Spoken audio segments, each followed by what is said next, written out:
First off, I want to give a huge thank you to our sponsor for this video, Incogni. They have a very special offer for you. It was so good, I actually personally signed up with the discount code in the offer. Today, my interview guest is Danny Sheehan.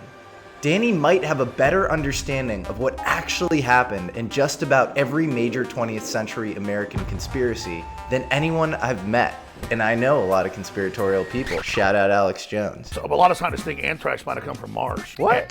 If you want to know who really killed JFK, watch this interview. It's absolutely crazy. Do you think that the CIA killed JFK? I do know who did kill him. Oswald could not have gotten off the number of shots. This interview is an endless wellspring of mind-blowing facts from Danny. That the craft have built into it some kind of an AI capacity to respond telepathically to the control of the pilot.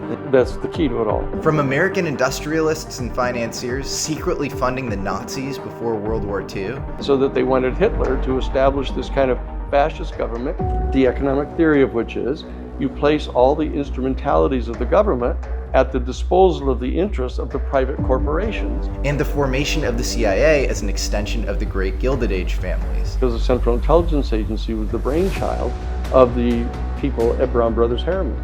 Danny even sketches a photo of a UFO that he saw firsthand in a classified facility in Washington while reviewing the Blue Book files for Jimmy Carter. And finally, if you want a true understanding of the major players involved in the Watergate scandal, look no further than this interview. Danny's comprehensive knowledge of core American conspiracies is partly due to his involvement in like half of them as an attorney. I was asked to be the attorney for L. Ron Hubbard. I could be given access to every single document anywhere in the world in the internal files of the Church of Scientology. I'm not kidding.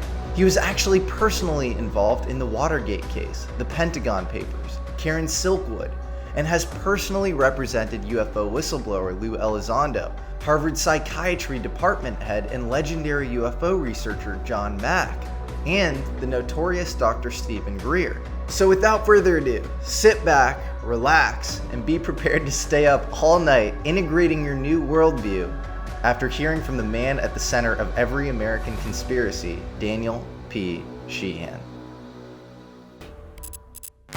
But before we talk to Danny, it's important to point out that if you're watching this, you might be interested in other forbidden truths and want to protect your data. You probably don't realize just how exposed your personal information is on the web. There's an abundance of sites all over the internet with personal data on millions of American civilians. These sites get their information from sketchy data brokers who collect and sell detailed profiles of your online activity, your phone number, home address, family details, even your financial information. This is where Incogni steps in. They make it super simple to remove your data from these online brokers and keep it removed. I did it, and the drop-off of weird calls and texts is astounding. And as bad as these annoying spam calls and texts you may experience are, they're nowhere close to the most extreme dangers posed by these brokers. This data can be used for identity theft, or even somebody showing up at your home if they have it out for you. If you value your privacy, you'll want to check out Incogni. Use this discount code on the screen, American Alchemy, to get a huge 60% discount off their annual subscription. Check the link in the description below, exercise your basic personal online hygiene, and take control of your personal data. Here with my new friend, Danny Sheehan, who knows probably more about every American conspiracy than anybody I know. Partly because you were involved in half of them as a public investigator and kind of people's advocate, whether it was Watergate or Karen Silkwood. Now you represent a lot of the UFO whistleblowers, Stephen Greer, Lou Elizondo, John Mack before that, who was the head of the Harvard Psychiatry Department and studied alien abductions for the last 10 years of his career. So it's an honor to have you, and I'm excited to have, I think we're gonna have a pretty crazy conversation. And Terrific. why don't we start actually with UFOs? I think they're sort of very in the zeitgeist right now, but I think a lot of people in the UFO disclosure world feel very frustrated because last year you have David Grush from the National Geospatial Agency coming out, blowing the whistle, and literally a year ago, August of 23, saying in front of Congress that we've had July 26th.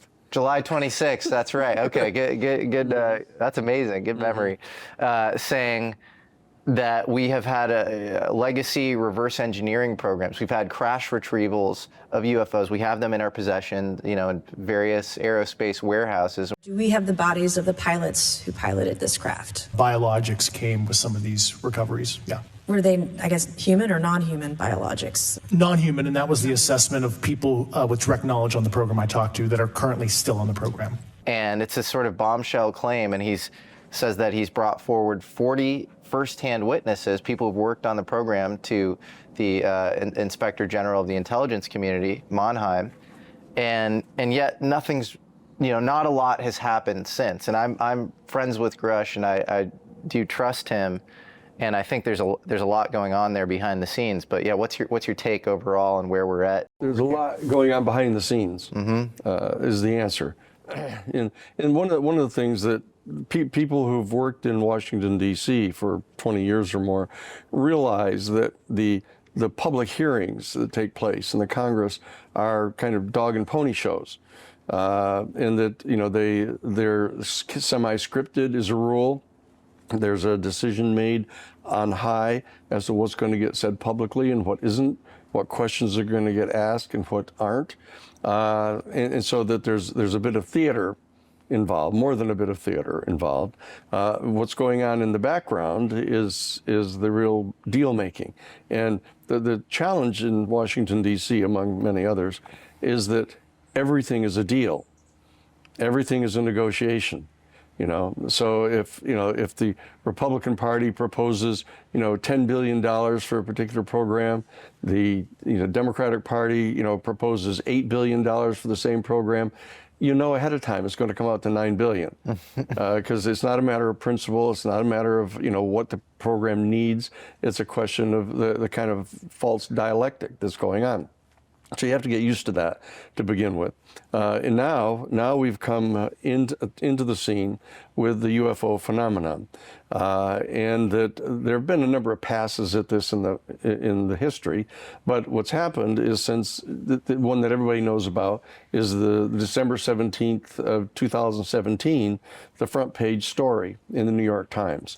Lou Elizondo and Chris Mellon, and Chris Mellon, very importantly, was the Deputy Assistant Secretary of Defense for Intelligence, both under the Clinton administration and under the W. Bush administration. So he's kind of a bipartisan, Mellon a family guy. And Lou Elizondo was involved in the program that the Pentagon had, a secret program, above top secret, the real elements of the program, where they were attempting to develop a weapons system, an advanced weapons system, using the technology that they'd recovered from UFO craft. And the thing that people don't realize, there's this big hubbub, with the front page story in the New York Times, and everybody's saying, oh, here's two amazing whistleblowers that have come out of the shadows, and they've come forward and they've made this extraordinary set of revelations about the existence of this secret program. And it turns out the whole thing was authorized. I mean, that the United States Defense Department Office of Pre-Publication Review and Security had cleared all of those videos to be shown and had okayed the New York Times to publish them. And so there's this whole backstory going on that there's a pretense of kind of a insurrectionist kind of whistleblower kind of group coming forward to reveal this information and challenge the deep secrets of the state. But in fact, there's decisions being made deeper in to reveal some of this. There have to be. Yeah. And there also it has to be this sort of limited form of disclosure that's these people are sort of coordinating, because the three videos, whether it's Go Fast or Gimbal or Nimitz, all these videos are not high quality. They're not high resolution. They're nowhere near what they've got. It's only one sensor, and then they say, we have a lot better stuff, Yeah. And so it's clearly almost like a Rorschach test, or conditioning or something. It's like, how are people going to sort of react? And then maybe we'll go a little farther in a couple of years, and then maybe we'll go even farther. Well, you have to be careful because you can start speculating about what's going on there in the background. I don't know. It's hard. Well, what I've done, that I got contacted by Lou Elizondo himself right after this happened. Well, for the context for the audience, if you don't know anything about UFOs, Lou Elizondo ran an ATIP, these programs from 2007 to 2012. He also was involved in a lot of interesting kind of counter intel and recon for the U.S. and was at Guantanamo Bay at one point. I think he was deployed in Iraq. And I've been to his place in Wyoming. He's a very interesting guy. And in 2017, he came out as part of this New York Times revelation. That's right. He was the first kind of whistleblower to say, I ran this program. It was actually under Senator Harry Reid, who was interested in UFOs. They'd appropriated $22 million.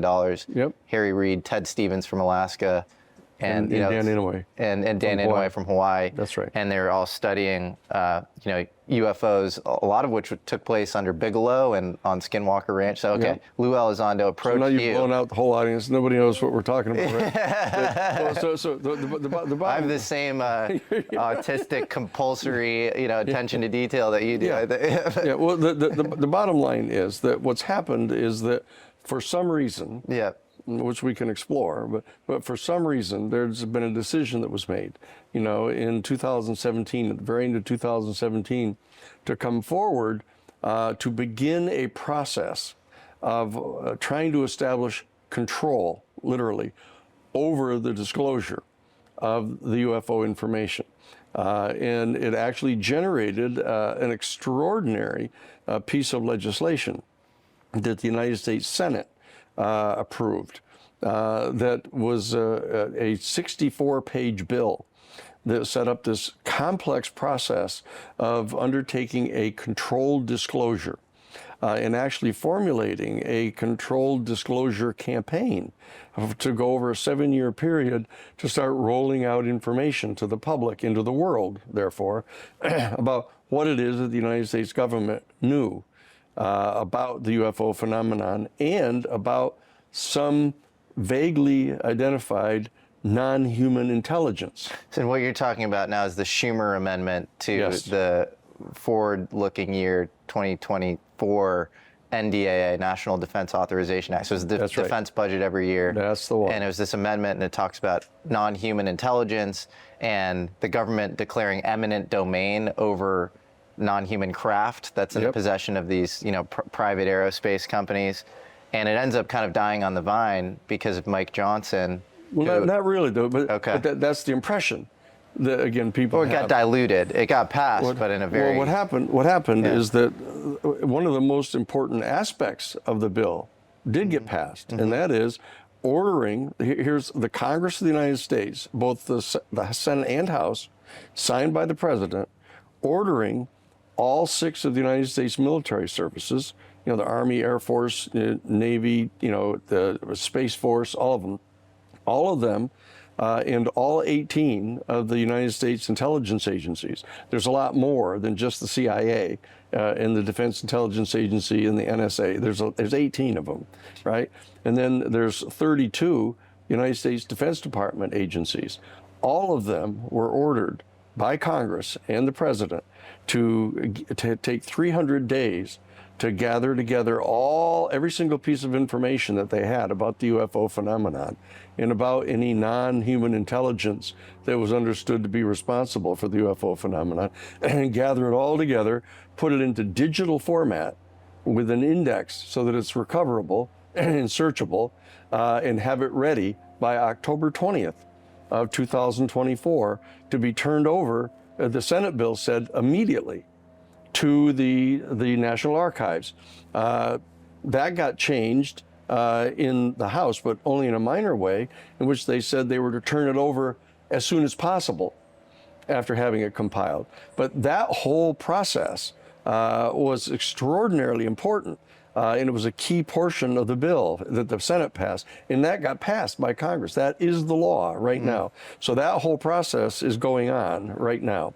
Okay. So the bottom line is that piece got passed. The big thing in the Senate bill that did not get passed was the creation of an independent panel. There was a board of review that the Senate had proposed that be an independent board of review that got to look through all of this information and decide how much of it is going to be made public. Okay? And they put in a provision that the President of the United States could personally postpone the public revelation of any piece of information that the board chose to make public. But that was a big piece that was cut out. The House didn't agree to allow an independent panel to review all of this information and decide how much is going to be made public. So that the information has to be gathered together and made available in the National Archives, but then it doesn't necessarily have to go anywhere. That's where we are right now. But the Senate Intelligence Committee people and the House Intelligence Committee people will get to see it. And that's a key thing. You know, to get the Congress briefed in on what it is that the executive branch has been doing all of these years, since the last 80 years, basically. It goes back to basically January 1st of 1945 is the actual operative date in the statute. Every piece of information, every phone call, every memo, every internal study, every report of a UFO sighting, every single piece of information that they have has to be put into this compendium. So that's happening. That's happening right now. That's amazing. And will that be public, or that was going to be fully That's the private? question. As of right now, the operative order of the Senate was that it had to be turned over immediately on October 20th to the National Archives and be made available to the members of the Intelligence Committee. Okay? The House has changed that language to be made available as soon as possible, which is a wiggle phrase. You know, the question is, how quickly are they going to turn it over? But they have to have it compiled by October 20th. So that's the law right now. And a lot of people, even in the UFO community, just think, oh, the law got gutted, it got made. No, that's fascinating. But this is extraordinarily That's really important. But another very important part of the law is the idea that government is going to declare eminent domain over UFOs, the actual like crafts that these aerospace companies have in their possession. Well, they have the right to do it if they choose to. Yeah, and but that it isn't got automatic. But that got gutted. That is no longer part of the bill. And my understanding of the behind the scenes, what might have happened is Mike Turner, who is on the he's the chair of this House Intelligence Committee. Chair of the House Intelligence Committee, but also represents Dayton, Ohio, which is where Wright-Patterson Air Force Base is. That is right. All the UFO rumors are centered around Wright-Patterson Air Force Base, of them holding kind of craft. And his top three donors are, I think, Lockheed. You know, I don't want to mess up the other two, but two other big aerospace companies. Yeah. And you know, he works through Mike Johnson to kind of take that out of Schumer. Right. That's right. And so I find that interesting. Where do you think a company like Lockheed Martin actually see, like, how do you think they see the UFO thing? Because they see it as a profit-making potential profit. There's no doubt about how they see it. Well, Ben Rich, who's the president of Skunk Works, their most secretive division, used to call UFOs unfunded opportunities. Yeah. And then in 2016, 2017, you know, they're working with Tom DeLonge, who's the Blink-182 frontman, and you have Rob Weiss, who is, you know, Ben Rich's successor at Skunk Works, and emails between him and Tom DeLonge that were revealed through WikiLeaks, where it's clear that Lockheed wants to like talk more about the UFO, you know, phenomena. But then they work through a guy like Mike Turner later, you know, last year, to kill this bill. So that feels a little schizophrenic. They sort of want to do it on their own terms, or how do they? They want to get Congress to know enough about it, which they don't yet, to agree to set up a law that authorizes them to get patent rights. That's what they want.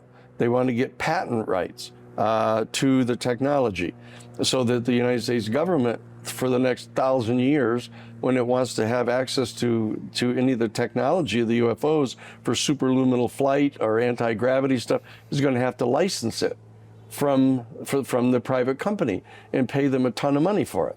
I mean, it's just absolutely, you know, it's just avarice and greed, you know. Got it. And So self-interest. that makes sense. So they want like a broader public knowledge or surface area on the topic, but they don't want any of their IP taken out of the company. That's right. Yeah, I mean that makes sense. They want to make as much money as possible on it. And here we have an event taking place of the world getting ready to be made aware of the fact there's this humongous other civilization around us in our galaxy. What's the evidence that it's extraterrestrial and not some time traveler The fact that people have been face to face with them and had telepathic communications. Sure, but for every one that says they're from Zeta Reticuli, they also say they're from the future, and they're also super deceptive and say all sorts of other crazy stuff. Those are people in the UFO community who say all that. They kind of make up stuff, you know. But the fact of the matter is just as plain as day. No, but I mean, if you look at the Edgar Mitchell database, any of the databases around this stuff, I actually think it's split. Like, I don't think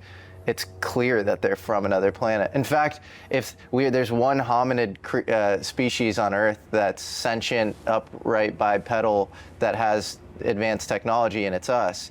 And there are 20 billion Earth-like planets in the Milky Way galaxy, but there are over 1 trillion non-Earth-like planets. So, and we're seeing a thing that looks like us. Yeah. They're hominid. So the likelihood of evolutionary convergence on a totally foreign planet is just super, super slim. And so the Occam's razor explanation would actually be that there's something emanating from, they're sort of related to mankind. And they could be interstellar, they could be a different timeline interacting with us. I just think we have to widen the aperture of possibilities. Oh yeah, no. I mean, but not to the point of just obfuscating the obvious. Sure. You know. There's a thing, there's a phenomena. Yeah. But I do think that's called the phenomena for a reason, because it's sort of really hard to classify. Well, it's because the conversation that you're talking about now has assiduously excluded all the evidence of face-to-face contact that people have had. I mean, there are thousands of people who've had face-to-face contact in telepathic communications with the actual occupants of the craft, which there's this huge effort to kind of pretend that isn't true. Like, that isn't true because there aren't enough government-circled people and scientific community people who've affirmed it yet. Well, that's a good segue into the first UFO-related person you represented is John Mack. That's right. And John Mack was the head of the Harvard Psychiatry Department. And I think he, through his friend Bud Hopkins, his childhood friend, right, started to see all these cases, these people who no mental health history. Right. It wasn't even always through hypnotic regressions. Right. They would just say, I had these experiences where I was abducted by, these aliens, and he started to take it very seriously. And so, what do you think about John Mack and his investigations? Well, I represented him for 10 years and met dozens of people that he had worked with, was involved in vetting them to determine which ones were credible and which ones weren't, what detailed information they had, and have talked to several absolutely, totally credible witnesses that I could put in front of any American jury, and the jury would be absolutely clear that they were telling them the truth, who have had direct face-to-face contact with one or more of these extraterrestrial beings. They have them in American underground military bases. They have the beings. They have the beings. What? So they've interviewed the beings. I've talked to people who were there when they were interviewing the beings. Where are the beings? That particular one was at S4. In Area 51. Outside of Area 50, about 11 miles away. I would totally distrust that, but I have some good friends who are very trustworthy. So they're a couple, and the husband broke the world record for the biggest wave ever surfed in Nazaré, Portugal. His name's Garrett McNamara, and her name's Nicole, and they're very good people, and they would never lie. Yeah. And they have a friend who worked at Area 51, or might be a friend of a friend, but they met him. And he was totally traumatized, and after having worked there. Yes. And he said that he was led down into a basement. That's right. And he saw reptilian creatures, and they were speaking English. Well, they're telepathic. They're telepathic, and they talk French to French people. They talk German to German people. But they're telepathic. But isn't that weird? That's strange, though, right? Strange, yes. Yeah, there's no doubt about that. So, but then, like, if they're that advanced, they're telepathic. They can fly, faster than light. Then how the hell do we corral them into underground bases against their will, or are they happy to be kept? Well, the one of the ones that I was talking to the guy who was there when they were interviewing one of them. It was clear that it was voluntary. that the extraterrestrial being was voluntarily talking with them, was having telepathic communications. So they was being interviewed. They're just kind of hanging out in these spaces. Well, that I wouldn't put it that way. What do they want? Why are they there? What happened is Albert Stein was this guy's name. He called me on his deathbed. He was dying up in northern Minnesota. Called me and wanted me to come and see him right away because he was dying. And so I flew there and went and met him at the hospice. And he's sitting there with all the tubes in him and dying. And he said, look, he had to tell somebody about this, that he was United States Army, was assigned as a clerk typist to Project Blue Book. And that while Blue Book had this whole buffaloing operation going on, telling people that it was swamp gas and, birds that they had misidentified, that there were over 700 actual sightings that they found it absolutely impossible to discount, that they couldn't come up with, because too many people had seen him, there were too many corroborating witnesses, there was radar tracking and everything. And he was assigned to the group that was investigating those sightings. And he would just sit, and they'd send people out to interview all the people that had seen one of these things, and then they would come back and give him their reports, and he would type them all up. And he was there for years, and got to be close friends with the guy who was the commander of that unit. And the guy came into him after a number of years. They shared certain kind of religious views, he with the commander. And the commander came in and told him that he was going to be going to Area 51 and wanted him to come with him as the clerk typist, just to kind of monitor what they were doing. So they went to Area 51. They got taken to S4, went down a number of flights down to S4, and they came to this area where there was this a big room with a two-way mirror in it. And there was an extraterrestrial being there. He was like, 5.5 feet, almost 6 feet tall, had a kind of a light blue jumpsuit on that they'd given him, and he was standing there. And this guy, Albert, wouldn't go near him. He was just traumatized by the guy. And he said he thought he was demonic and didn't want to go near him. But his commander went in and was having this telepathic communication going on with him. And so he stayed outside, and the people that were there staffing the area, they showed him, they had these card files where they had been interviewing the being voluntarily. And he was answering questions that they had. And one of the questions was, where do you come from? And he said that he was part of a group of beings that were from different star systems in our galaxy, and that they were part of a team that were going around inside the galaxy, checking on places where life had actually begun on different planets, and they were sort of monitoring what they were doing. And they asked the follow-up question. They said, well, who's in charge of that? What kind of, they didn't say it this way, but what kind of juridical entity, is there that's coordinating this kind of a thing? And he said, well, you people would refer to it as God, but it's very different from what you think. That's what he said. And so they specifically said that they were from different star systems and different planets inside our galaxy. And there he was. Did he go more into the God thing? How it's different than he did? That's what he told me, and that he wanted to share that with me. And he said that he didn't believe him. He didn't believe it because he thought he was demonic, and therefore he wasn't ever going. He never told anybody about this in his life, and he was dying, so he wanted to tell me that this had happened. This guy was on his deathbed? Yeah.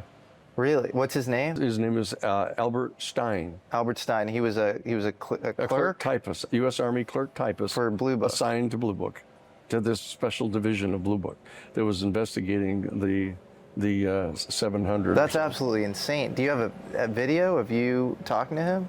No, he just wanted to have me come and see him. So I went and sat and talked to him. Do you have other deathbed confessions like that?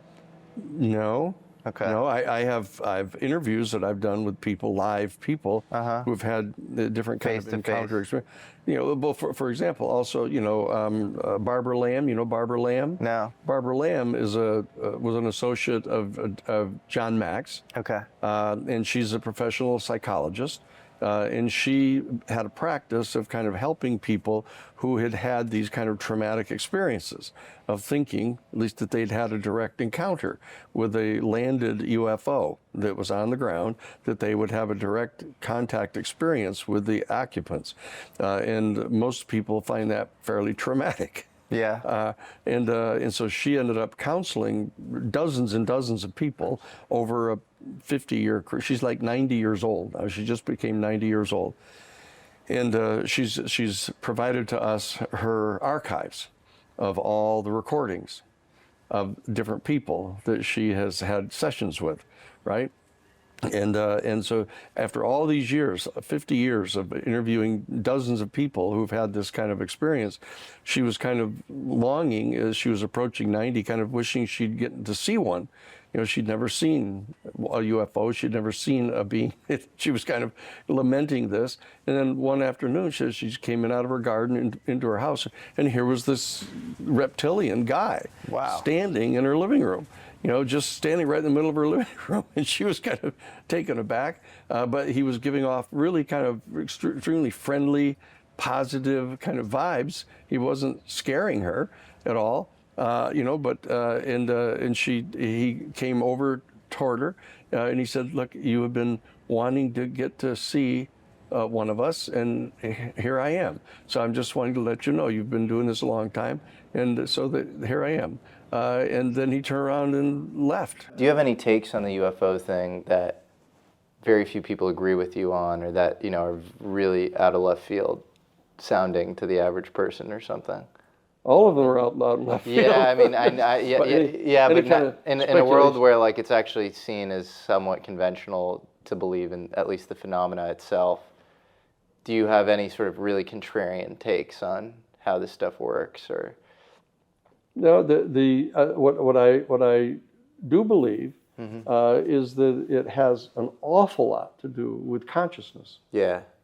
That they're monitoring us, trying to gauge our state of evolution of consciousness. Yeah. Because that's a very big deal to them. Yeah. I agree with that. You know, they use it to drive their craft, to navigate. They telepathically communicate.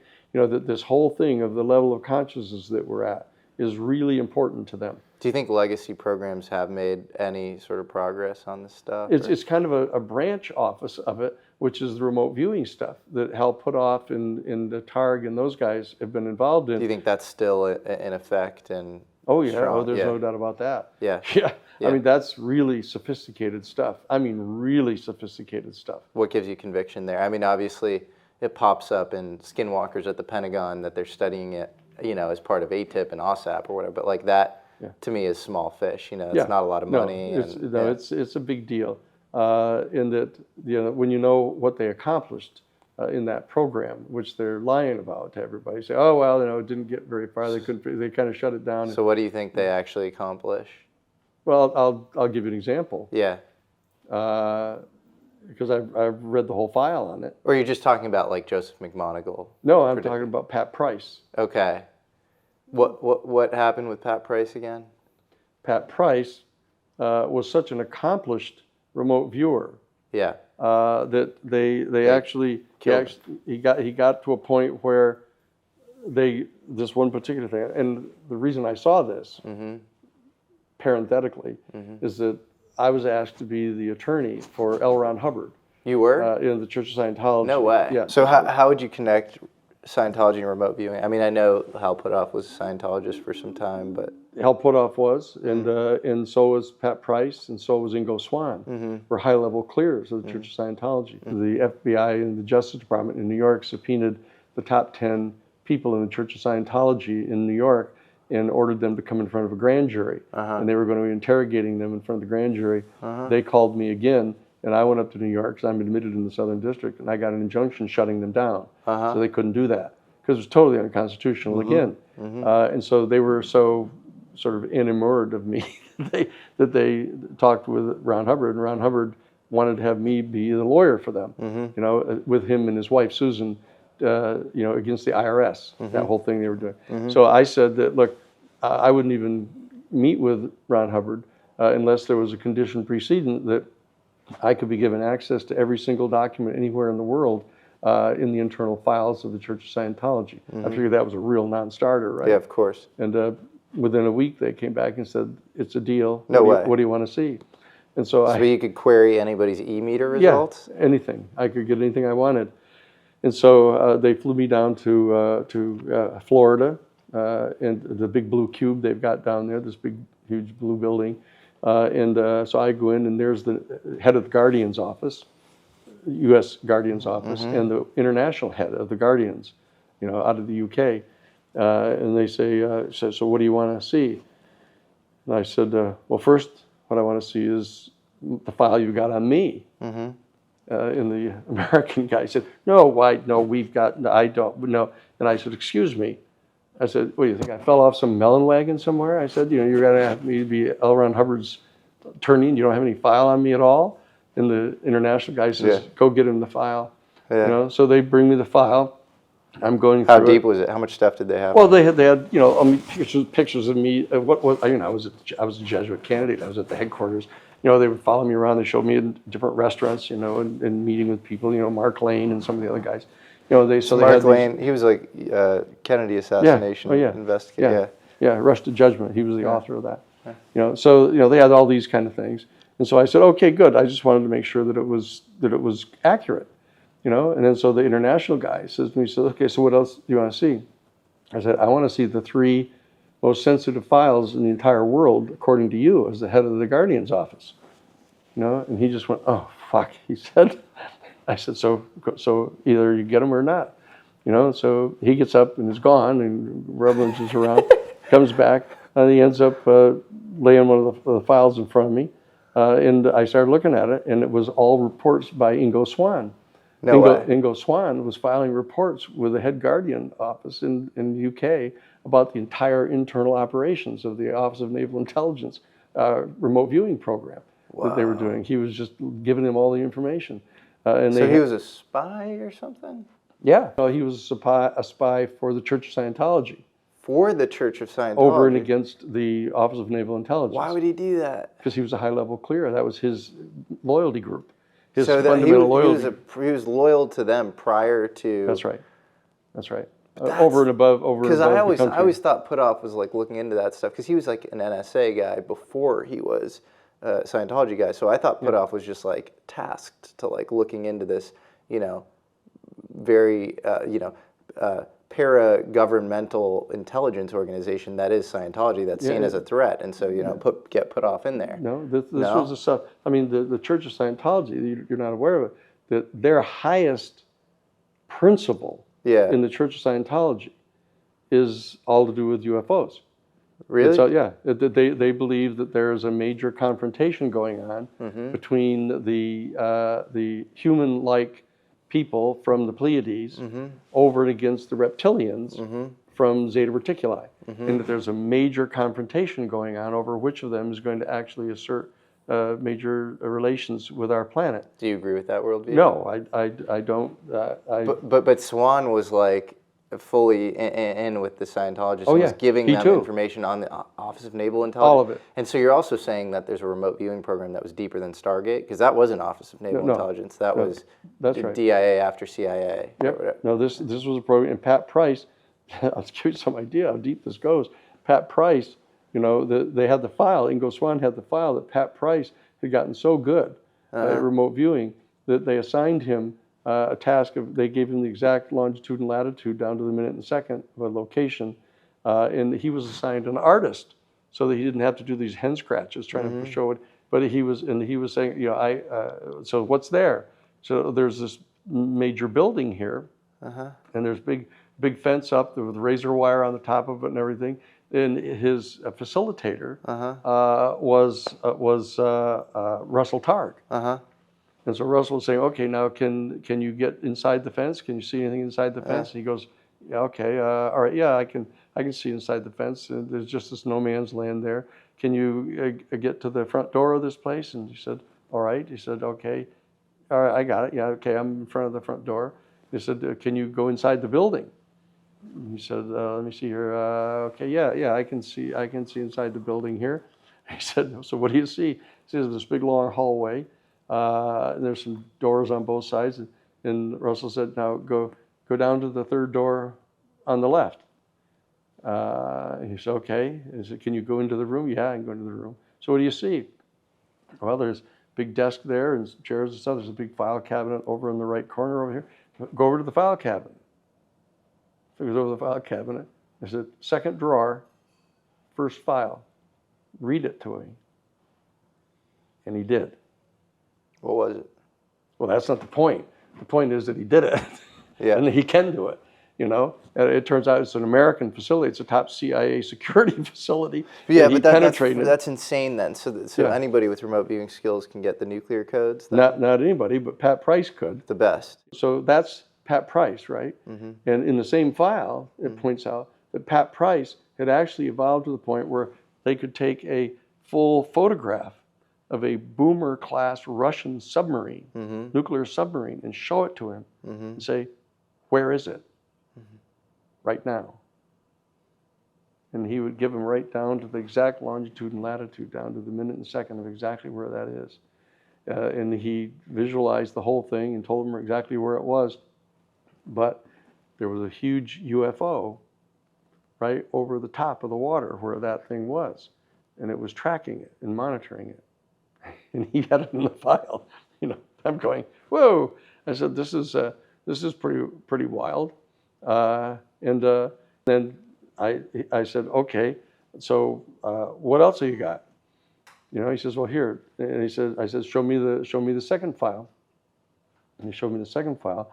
And it was, again, from Ingo Swann. It was a deep inside report from Ingo Swann that they had taken Pat Price in the program up to southern Canada, south central Canada, just north of the state of Michigan. And he brought him to this little facility. It was like this little domed little building. And it had these big, huge dishes on top, these communication dishes on top. And they brought him in and they set him down and they put this helmet on him and they had him think a particular message. And they turned all the big antenna down to the northern peninsula of Michigan, that little section that's in there, and had him be telepathically projecting, when it comes time for you to file your national, your U.S. income tax forms next year, file them in this little post office box down in this little town down in West Virginia. And 85% of the people did it next year. No way. Absolutely way. That's insane. You keep saying that. So you're saying Scientology had some sort of mass mind control technique. No, it wasn't the Church of Scientology. What was it? This was the program. That was the program, the Office of Naval Intelligence. This was the program. But that's like, the implications of that are crazy. They're profound. Yeah. Not quite crazy. Well, it's crazy for the average person. Do you think that there is a part of our government that interacts systematically with this other life form? Because, like, if you watch the movie Contact, Jodie Foster walks into the, plane, and it's almost like the implication is this guy who's been like kind of tracking her, but he's part of this strata of the world that's just very elite, and he kind of interfaces with multi-billionaire guy. Yeah. Do you think that is the case in our world? I'd put it a little bit differently. Yeah. I have no doubt whatsoever, zero doubt that there's an element inside our government structures that is part of the intelligence community, is part of the military, that have direct knowledge about the existence of these extraterrestrial beings that are here on the planet. But are they systematically in touch with them? Like, do we have treaties or agreements? Or that's a question of degree now.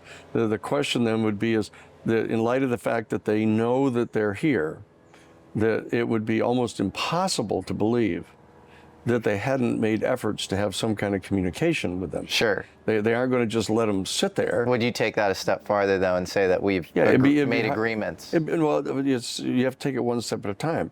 That I think that they clearly would have made the effort to have communication with them. So the next question you have to ask is it reasonable to believe that the beings would have communicated with them at all? There does seem to be some sort of a tacit understanding that they have about being able to coexist in some way, whereby the United States government isn't going to just run out and say, oh, everybody, there's beings from another system, star system here on our planet. So they obviously have got some sort of protocol established here where they're not going to be revealing it, and the beings themselves are not just going to land in Central Park and tell everybody. Why do you think the UFO stuff needs to come out? Is there a forcing function? Because I go back and forth myself where, I think actually people who know me well are surprised that I'm as skeptical as I am, even though I do all these interviews or whatever, where it just feels like a lot of the thinking is really lazy and poor. We talked earlier about the example of there are just so many Psy-Ops and stuff. So I was sitting in the UFO hearing and I was just like, these people don't know anything. Honestly, I had two thoughts simultaneously. One is I'm so moved that this is happening. This is amazing. This is a watershed moment. Yes. And then on the other hand, if you wanted to pull off a psyop on these people, on the government itself, on the civilian government, it would be easy. Yeah. Because they have no idea. They're getting spoon-fed all sorts of stuff. Exactly I actually was with a friend yesterday who told me, and I'll keep him anonymous, but he's a prominent professor at a pretty well-respected university who looks at this stuff kind of behind the scenes, the UFO stuff. Yeah. And he was talking about evidence given to a congressional staffer. The congressional staffer gave it to him and some of his hardcore ufologist friends, and they were like, "Oh, this is a hoax from 30 years ago." And the staffer went pale in the face because he was so sure that he was given this stuff in a classified setting in a skiff, as if it was real. Yeah. And so this is kind of crazy. So you got your finger right on it right now, Jesse. Is that the level of non-competence? Yeah. On the part of all human beings, all organizations, is more than their image they project. Yes. That they've got a whole marketing thing of, here's who we are, how effective we are, how perfect we are, et cetera. Yeah. But if you really become more and more familiar with the details of it, you really realize that there are all kinds of vulnerabilities that organization had. The thing that actually makes me think there's a there is there are a lot of pretty serious people involved. I've become decently close with Carl Nell, and I consider Grush a really good friend at this point. Sure. And it's these guys are pretty hardcore guys. They're very knowledgeable, and it's a big waste of human resources if it's just a psyop. And so the question is there some sort of forcing function that is causing the program itself to allow some of these defectors out because they realize this thing is bursting at the seams and they need to get in front of it or something, and so good start. This is a good start. Yeah. Well, what do you think? Because my belief is I take at face value and fully trust David Grush when he says that he sort of stumbled upon this stuff, and then where I think people are maybe a little naive, and I kind of hinted at this in my interview with Grush, is whatever the defection is from the internal program has to be somewhat coordinated. These people have no immunity because they haven't come out. And so, the idea that they don't have some authoritative auspice under which they're operating, they'd all be dead if they weren't. And so there's somebody somewhat in charge in whatever programs that do exist, they've said you can come out to this degree. That would be my mental model. Controlled disclosure. That's the key to it all. And then the question is, are we just seeing the tip of the iceberg, and the tip of the iceberg looks nothing like the bottom of the iceberg, or does the tip of the iceberg resemble the bottom of the iceberg? So we're getting a snapshot of what we knew maybe in the late 40s or early 50s, and we're getting some sense of greater ontological truth, and it's just, kind of, we're working our way down into some core truth. I can see all these little 3x5 cards going up on the wall You know, that you're kind of laying them out. Here's the possibilities. There's this and this. It's all true. You got to get them all up in front of you. Yeah. And all the things that you're saying are things that merit exploration. Mm-hmm. You know, and some of them are internally and self-referentially consistent. Some of them aren't. Yeah. You know, so that you can drop some of them down into different baskets that are consistent with each other. Yeah. That's how you go about doing this. Yeah. You know, and that obviously I've thought about all these things, Yeah. you know, and representing Lou and in talking with Carl and talking with David and, you know,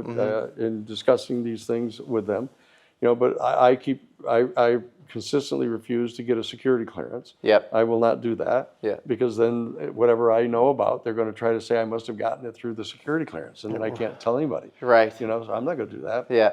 And I know more than a lot of them do. You're a Harvard-trained psychiatrist, or a professor of psychiatry at Harvard, to be exact. I admired John Mack a lot. He seemed like a very earnest, good guy. Yeah, he was. What do you think his mission was at the end of his life? Like, do you think it was just to kind of destigmatize things for kind of the victims or abductees in these cases, or was it to spread some sort of new worldview that he had? Or Well, he had at least two different missions. You know, he was running the peer group, the Project for Extraordinary Experience Research, in that I was legal counsel for the group. That was where I got to meet lots of experiencers and help vet those people. And John and I had both decided, more or less at my suggestion actually, as it turns out, to try to train them.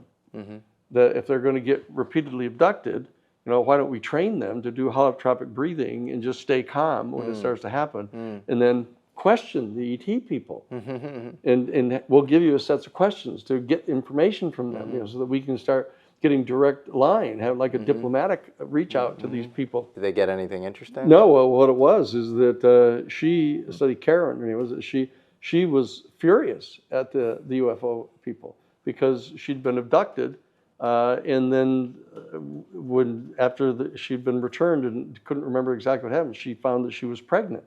And she hadn't been with anybody for like over a year. She couldn't understand what was going on. And she was pregnant, went all the way through to the end of the first trimester. And she was going to the obstetrician and she couldn't figure out what was going on. And then she gets abducted again, and she's not pregnant anymore. And she was just furious about this, about what they were doing with her. So whenever they would show up again, she would actually throw things at them. She would like throw lamps at them and, you know, kick them and throw things at them. And she was outraged at these guys, right? And she was one of the people that John was interviewing. She came to work with John. So we agreed she's a good candidate to kind of get her trained, to get her to calm down and do all that. And we did that. And the next time it started happening, she used to say the hair would kind of start to stand up on her arms, and she could get this weird feeling that it was getting ready to happen again, so she could tell. And so she started doing the holotropic breathing, and so these three little dudes show up, you know, in her living room. They brought her onto the craft, you know, totally conscious now about it, and they have to take off all of her clothes and get in this pool, this kind of like pool filled with this kind of gelatin, kind of weird aqua-colored gelatin stuff, and she'd get in, and she had to breathe it in and fill her lungs up with it, and stay under there for a while, and it was a very weird experience. Yeah. And then they bring her to this other place. They took her off the craft and brought her to this. She didn't see the environment. She didn't see what was going on outdoors. But and there was this little hybrid, like 2-year-old girl, you know, really kind of stringy hair and kind of big eyes. But she knew instantaneously that was her daughter. You know, the critique everybody has of the UFO thing is they say it's not scientific because it's inherently ephemeral. It's not repeatable. I disagree. Yeah. They say there are no patterns. That's not true. There are patterns. And the two patterns that I have noticed are, one is people who are in heightened states of consciousness or engaging in specific protocols or whatever, or the nuclear connection. You have 170 ICBM security personnel, radar operators, people who work at nuclear bases across the United States who have to be the picture of mental health. In fact, many of them are on the PRP program, the personal reliability program, where they have to report if they're on ibuprofen. Yes. Because they're guarding the crown jewels of United States defense. Yeah. They hit the wrong button. It's not good for us. And they claim to have consistently see anomalous objects in the skies. Sure. around their nuclear bases. In fact, there's a really great book called UFOs and Nukes by a guy named Robert Hastings, where he chronicles all of this stuff. He's a super hard-headed, detail-oriented guy. Yeah. And there was even a case as late as 2010, right after he retired in 2008, at F.E. Warren in Wyoming, where there was an outage for an hour, and Wired magazine wrote it up. And they're like, there's an outage at a nuclear base? Like that's a big deal in and of itself. Hastings back-channeled with the missileers there, and they were all like, there was a tic-tac shaped object, oblong object flying in the sky, that caused the outage. And time again, you hear of all of these cases, and those guys' careers have been hit because of reporting this, and the Air Force Office of Special Investigations continuously shows up and kind of makes their life a living hell after they experience this. So anyways, to the people that say this isn't sort of a repeatable thing, it's not true. It's not true. It's just that they're ignorant. Yeah. I mean, the only thing worse than being ignorant is being ignorant and then arrogant about it. Yes. Yeah. And that's the way a lot of the people are. Yeah. And so that what I've said is I've just ignored that. Yeah. I say, if a person is ignorant, you don't have to beat up on them over it. They're just ignorant. And you don't have to be insulting to them, because if they're ignorant, they don't know it. And so they think you're wrong when you accuse them of being ignorant. Yeah. So there's no advantage to that. But there's a whole other level of people in our human family that are not ignorant, that follow protocols and try to figure out what's really going on. And that's what we're talking about here. And one of the most important issues that this element of our human family deal with is the UFO issue. And the reality is that it mixes in with these psychic faculties. And that so even though you have something as, dare I say, prosaic as extraterrestrial beings who have been like 2 billion years more technologically advanced than we are and psychically advanced than we are, who happen to have been figured out how to come and go from our planet, okay, bang, but then there's all this other stuff. There's all this other strange phenomenon that goes on our planet that exists at this other level of insight, such as the capacities of our human family to have telepathy and teleportation and astral travel and remote viewing and transmutation of matter. But what we've done is we've culturally riveted on some of these beings in the past, like Jesus or Lao Tzu or the Buddha, and say, wow, look what these individuals have done. And what they do is they build up a complete religion around these people. And then a tenet of the religion is that you can't do this. Yeah. This one individual person could do this. Yeah. And therefore there's something super non-human about them. They're transcendental. They're spiritual. They're from untouchable. They're from some other domain somewhere. It's not true. What they are is they're mutations of our human family. That as this faculty is evolving in our human family, certain individuals have it more fully evolved than others, and they attract attention when this happens. That's what's going on. And as I say, this is another element that really intelligent, thinking, careful people who are not ignorant are interested in. So you're saying it's almost the meta layer or the source code of religion in some ways. Yes, there's no doubt about that. And it's funny because you probably know Diana Pasulka, who's a religious studies professor at UNC Wilmington. Yeah. She originally wrote a book called Heaven Can Wait about Catholic purgatory, and specifically she was chronicling a lot of divine intervention, quote unquote, experiences from brothers, nuns, people associated with the church, people who were seen in her eyes as fairly credible witnesses. And she would actually go back to the Greek and Latin of the translations, and she would consistently find that there was almost a one-to-one match between that and the description of, if you read John Mack's Abductions, book, it was the same thing. It was like an orb showing, like St. Francis of Assisi. You just sees an orb showing up, and he has radiation damage, and so. Maybe we're actually uncovering sort of the source code of a lot of these sort of quote-unquote divine experiences. No, that is true.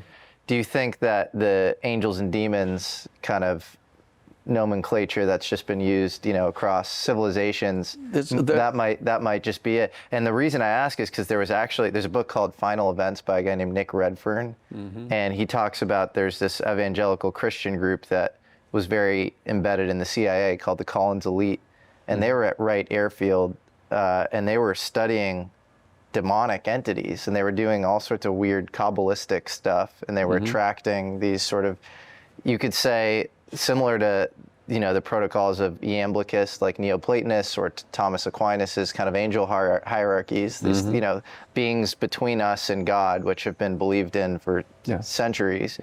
And they then came out of that study saying this stuff is demonic, it's evil.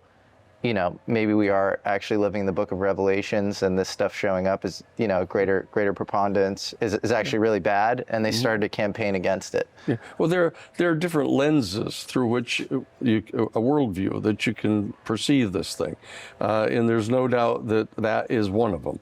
That is one of the lenses through which they're perceiving this entire operation. Which is that scary? Are we at the end of history or something? That feels like sort of a paradigm shift. No, it is a paradigm shift. But that doesn't mean you're at the end of history. It means that there's sort of a full glottal jump, in consciousness. That's what's happening right now. And it's generating a lot of instability, and people are becoming, disconnected to reality, and not trusting in facts anymore, and speculating wildly, and trying to figure out what's going on. And the UFO phenomenon is an integral part of that. And the whole relationship of psychic capacities of our human family are directly related to this, and the whole issue of religions, trying to figure out, whether there's some new religion that is birthing here that relates this. But remember that religion, the Latin root of religion is religare, which is like to relink.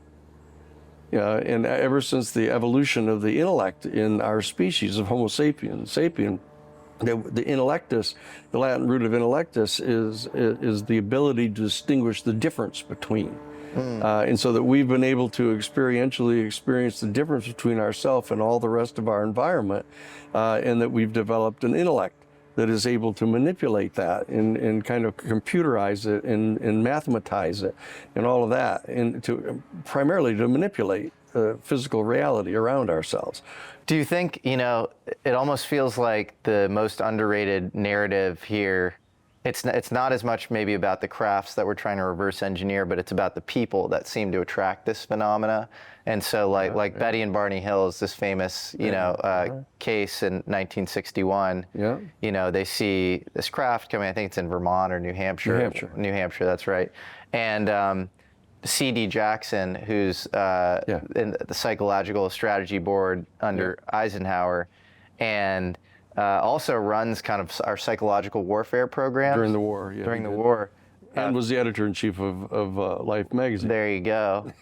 Henry Luce. Yes. He goes to New Hampshire and meets with Betty and Barney Hill. And so there's this special interest on the part of the government among the people who've been contacted. Now you have this guy, Chris Bledsoe in North Carolina, who, you have this guy, Jim Semivan, who's a hardcore intel guy, top-ranking CIA official, who's, 20-year intel career, and why is he showing up at Chris Bledsoe's house and asking him what he's, Chris Bledsoe says he's encountered this divine feminine figure that says she's come from the dark side of the moon. Is Semivan just wasting his time, spending time with him? It almost feels like people are the conduit for this esoteric information, and there's a strata of intel that's interested in the people themselves. All of that's true. Like Greer, for example, who you worked with, he started doing these C5 protocols and attracting the sort of alien stuff, and then you have Albert Stubblebine and John Alexander get in touch with him, and it's almost like they're trying to recruit him into something. They become very interested in him because he's an attractor of this stuff. You're getting warm now. Okay, so what does all this mean? Yeah, right. Yeah. Well, what it means is that there's a very definite psychic connection here. What we as human beings, Homo sapiens, refer to as psychic capacities. Telepathy, precognition, remote viewing capacities.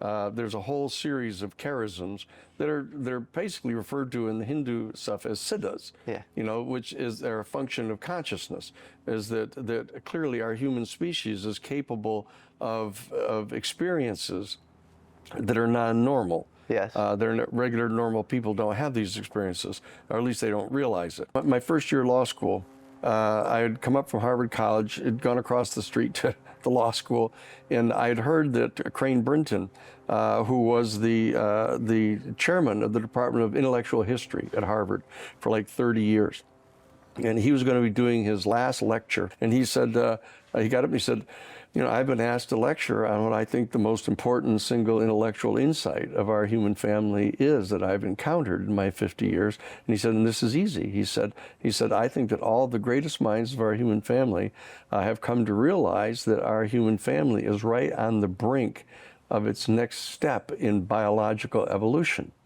And that we're going to be evolving from Homo sapien into the next stage of our biological evolution. And the key factor that is going to differentiate the next species from us is this evolution of this faculty. There's a faculty like seeing or hearing that is able to directly and immediately experientially access a certain vibrational frequency that exists in the universe, like light or like sound, but that there's an extraordinarily subtle bonding phenomenon that bonds every single ultimately irreducible integer of matter in the entire physical universe into one unified harmonic whole. And that this is discernible. It's extraordinarily subtle, but there's a faculty that is evolving by means of which we can access this experience. And when one has this experience, it's like a crystal set locking into a kind of a radio signal, and that you lock into this unitive phenomenon in the universe, and it can download all kinds of information to you non-linearly, like seeing or hearing. He said in that this faculty, we're at the brink of moving into this new species. He said, and I think he said to us all, this is 1968, right?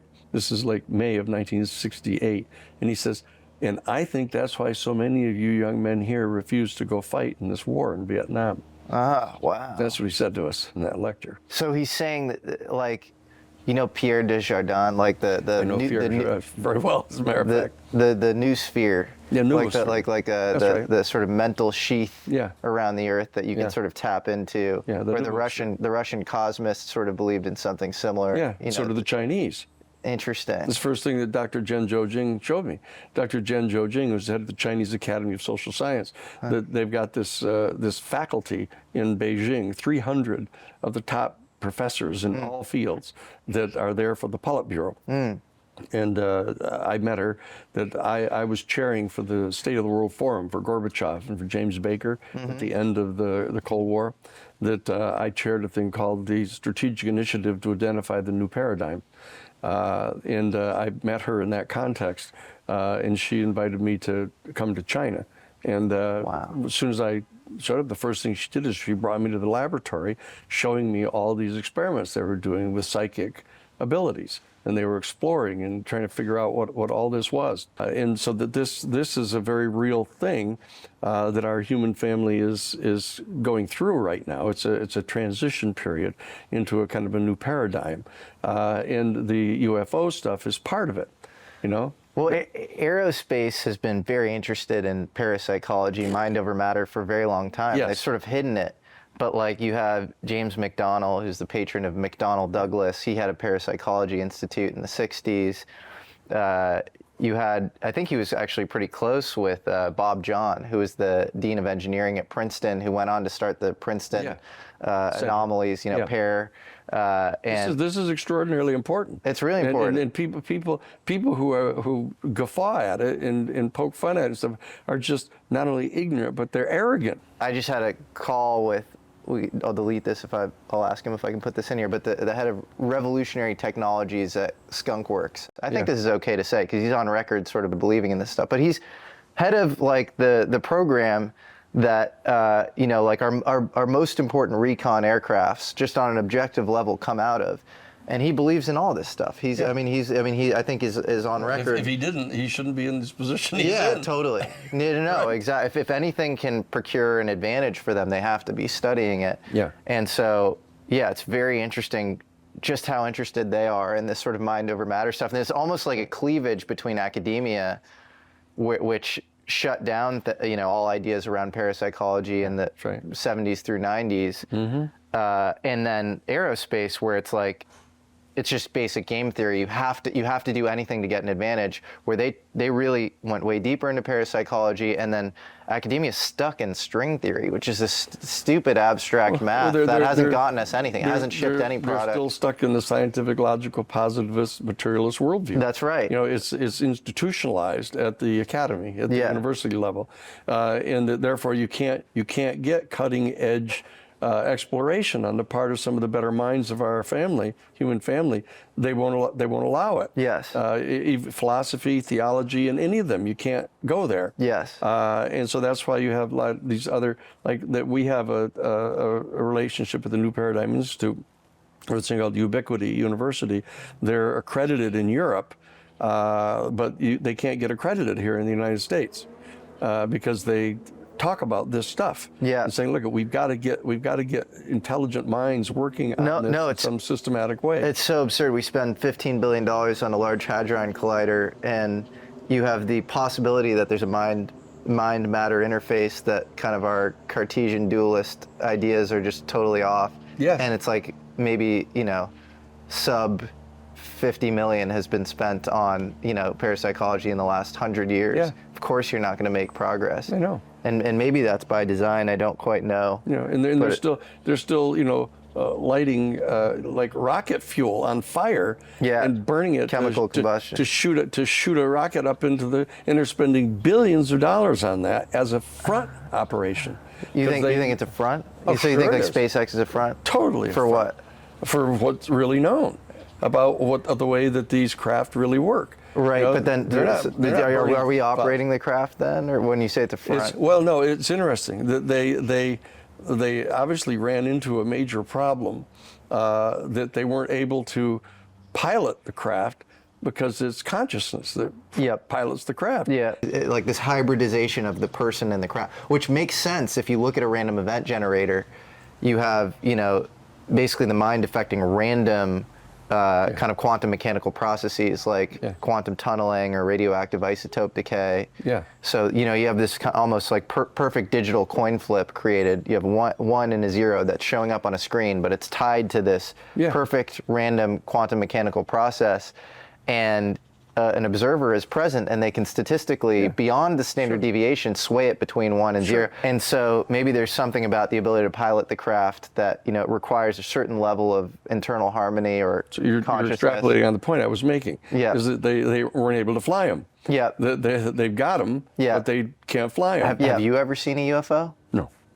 Have you ever seen photographs? You've seen a picture of a UFO? Mm-hmm. Photographs. Where have you seen a picture of a UFO? In the classified files of Project Blue Book. You got to go through the files of Blue Book? So Blue Book, for the audience, was the Air Force's investigation into UFOs under astronomer J. Allen Hynek from the 50s and the 60s, 52 to 69. And really, you were able to go through, weren't those classified files? They were. How were you able to see them? Were you in a kind of a skiff, a compartmentalized facility, or? No, it was they brought them to a basement offices of the Madison building of the National Archives, back before the building was open. The building had just been finished in the early spring, January of '77. And I was the special counsel to the study that was being done at the request of President Carter. What was the study?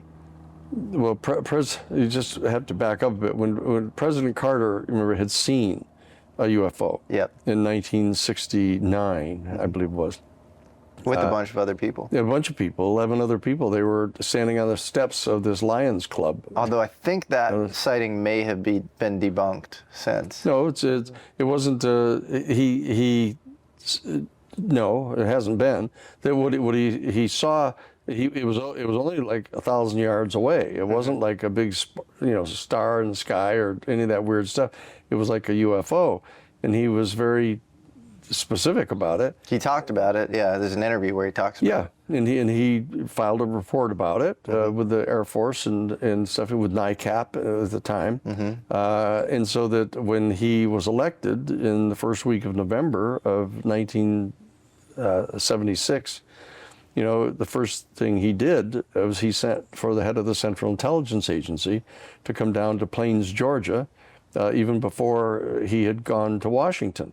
So he was still at his home down in Georgia, and asked the CIA person to come to brief him on the UFO issue. And it turns out that person was George H.W. Bush, who had been appointed by Gerald Ford, who had come in taking over for Nixon when Nixon resigned over the Watergate thing. There's a rumor that Jimmy Carter saw the UFO files and was shocked by them and in tears or very distraught. It's a rumor. Is that BS or a rumor? Is the most it's arisen to that. So when Carter was inaugurated on the 21st of January in '77, one of the first things he did is he contacted Congress and told them that the agency had refused to brief him. He didn't want to have a war with the CIA, and spend all that political capital trying to engage with them on this. And so he asked the Congressional Science and Technology Committee to contact the Congressional Research Service and have them do a special research project for him on what all the information was that our United States government had about the UFO phenomenon. And about whether or not there was any connection with extraterrestrial intelligence. He asked both things. And so that I ended up being contacted by Dr. Marcia Smith, who was the head of the Science and Technology Division of the Congressional Research Service. And she asked if I would be special counsel to the project. And I agreed to do that. And there's 2 or 3 steps involved here, because I don't want people to get the wrong impression that the reason that she asked me to be special counsel to the investigation was specifically she wanted me to contact the Vatican archives and see, as the general counsel for the Jesuit National Headquarters in their social ministry office, whether I could get access to the Vatican archives and find out for the Library of Congress and for the President what information they had. And so I checked with my superiors at the Jesuit headquarters and got permission to do that. And so I agreed to be special counsel. So I contacted the Vatican and asked if they would give me access to the archives. And they said no. So I was kind of taken aback by that. And so I wrote them a second letter with the authority of the Jesuit headquarters, and they re-explained it in more detail, what we were doing and why we were doing it.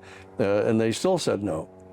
And so I contacted Dr. Marcia Smith and told her that it's not going to happen. They won't do it. So I figured that was it. That was my sole role as the special counsel. But then she called me back a couple of weeks later, and she said, the new Congress that's come in with President Carter, the House of Representatives cut out half of all of the budget for SETI, the search for extraterrestrial intelligence, at the Jet Propulsion Laboratory. And so she said that she's helping to organize a group of astronauts to go to the key members of Congress at the House of Representatives to advocate putting the full budget back in. Would you agree to do that? Would you agree to go with them as the legal counsel for the Jesuit headquarters? So I did. I went with Rusty Schwab and a whole bunch of the Schweiker, a bunch of the other folks, and we went around and talked to the Congress people, and they put the money back in. And so Dr. Marcia Smith called me and said, "Oh, the scientists at the SETI project are super excited. They're really happy. They're very thankful for you to help on this thing. They want you to come and give a closed-door seminar to them on the theological implications of contact with an extraterrestrial civilization." So the bottom line is that I get asked by Dr. Marcia Smith to go out and do this seminar to the top 50 scientists of SETI. So I say to her, I said, look, if I'm going to go do this, you know, I'd like to really have you get me some access to some of the stuff that you're getting and gathering for the president, you know, that you're putting together, so I can be better briefed on, you know, what we're doing here to talk with them. And she said, well, okay, what would you like to have? And I said, oh, I want to have the classified portions of Project Blue Book. And she said, oh, they're not ever going to give that to us. And I said, well, you know, you won't get it unless you ask. I said, here you are doing this for the president. You know, just, if you would, ask them so I can see them. And she said, well, okay, I'll ask. And she called me back, like, I don't know, 3 or 4 days later or more. And she calls back and she said, well, she's totally surprised that they agreed that I could see them. So I did. You know, I get my suit on, I bring my little lawyer briefcase, I bring the whole 9 yards, I bring my passport and my Washington, D.C. driver's license. I go over to the Madison building, and I would come there, and I think it was a Saturday morning, and here are these 2 suits there, these big no-neck tough guys kind of suit. You know, they're not Air Force. Those are not Air Force guys. You know, I don't know, they couldn't quite tell who they were, but looked like SF guys, you know. And so they are kind of gruff, and they check my ID out. I showed them the ID and stuff, and they said, all right. So they lead me into the hallway, and they say, okay, you go down the hallway here to your right, go down there and take the elevator down and go down to the basement, and you'll see them. So I said, all right. So I go down the hallway, and I get in the elevator, and I start down the elevator, and it's just an instinctive thing I did. I opened up my briefcase and took out a yellow pad, legal pad, and closed up my briefcase, and I put the yellow pad under my arm, and I come down to the basement floor, and I get out of the elevator, and there's no lights on like in the hallway or anything, but I could see down the hall. I could see down to the left. I could see a light out of a room with the door open. So down I go. I got down there, here are these 2 other suits, 2 other guys there, right? And they both check my ID and stuff, and they say, okay, you gotta leave the briefcase here and stuff. You can't go in, you can't take any notes, you can't record anything, you know, but here's the room. And so I walk in the room, and I say it's like about 20 feet wide and about 12, 15 feet deep. And there are these 3 cardboard kind of card tables, you know, there in the room, and they had these boxes, little cardboard boxes, like they were big, like big shoe boxes. Like they're bigger than a shoe box, and they were this kind of pale green with a little string tie on them, and so and they had a microfiche machine that was there, and so I go and sit down, and I take the yellow pad off on there, and I lay it down there. I go over and I open up one of the boxes, and there's a whole bunch of documents with, you know, all kinds of, you know, letterhead on them and everything. And so I'm saying, look, if this is going to take me forever, if I start reading all these things, let me just try to find some photos. And so I went through this one, then another can of it, and then another, I think maybe the 3rd canister of this stuff. And here are these photos. And it was photos of there wasn't any doubt about what it was. It was a crash retrieval of a UFO. You could see that the UFO had crashed into this field, and there was snow on the field, and it had plowed this big gouge all the way through this field, and the dirt was all turned up and stuff, and the UFO itself was stuck in the side of this big embankment that was covered with snow, but you could tell it was like this earth and embankment. It was stuck in the side of the embankment. Do you have any idea where the UFO was, or it was just, who took the photo? It was snow, and there were Air Force guys all around it. I could tell that's what they were, and it was winter. And they had the parkas on, like with a little fur around the hood stuff. Do you think there's any chance it was fabricated for you to show you? It would have been ridiculous to go to those lengths to set up some fake picture or something like that. I mean, it was clear. It was clear that it was, and you could see the guys taking photographs of it, and there was one like a movie camera they had that had those weird 2 canisters on the top, like this it was an old-timey kind of older version of a movie camera, and they were filming it. And there were like 3 or 4 of the different photos of it from different angles, and I could see it. In one of the photos, I could see that around the bottom of the dome, it was a classic saucer, like 40 feet wide, and it was stuck in the embankment, and that I could see around the base of the dome on the saucer these symbols that were all around the base of the dome. And I looked at it, and I cranked it up again so I could see the symbols, and what I did is I took out the yellow pad and I opened it up, for some reason just instinctively, I opened it up to the inside cardboard of it, and I slid it under the microfiche machine, and I focused it so that I could see the symbols, and then I traced the symbols exactly, verbatim, all the way around the half of the dome that I could see, and I just put them all. I just traced all of them, and I closed up the yellow pad, rolled up the microfiche, put it back in the little canister, and put it back in the box, and tied the little string on it, and put it back. And I said, "Okay, that's it. I got him."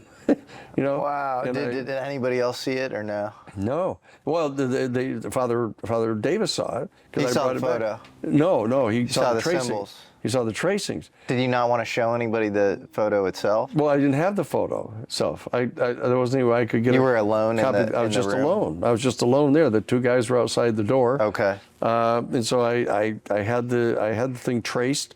So I put the stuff away. I put the yellow pad under my arm again, and I just walked out. Can you sketch the UFO? Yeah. I'd love to see it. I can sketch the UFO. I can show you exactly what it looked like.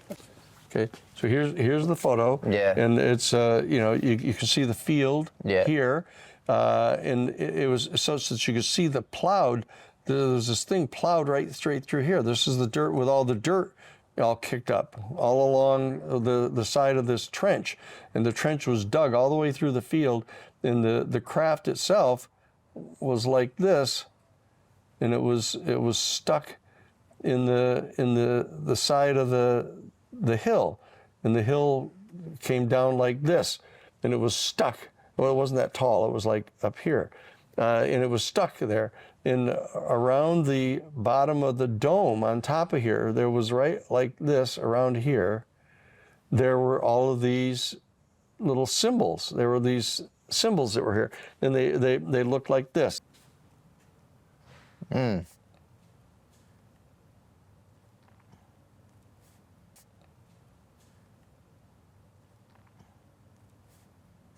And that's what they went all the way around here. Have you spoken to like a symbologist since then? Do you have any sense of? You No, should. I hadn't. What I did is I walked out of there when I had them, and I walk out, and I walked past these 2 guys. And they were kind of surprised that I had come out of there so fast. I mean, I've kicked myself 100 times since then.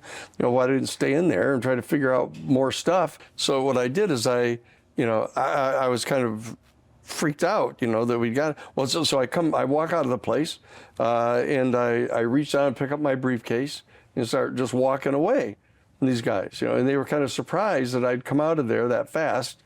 And so as I started walking down the hall, one of them says, "Hey, hold it, what do you got there?"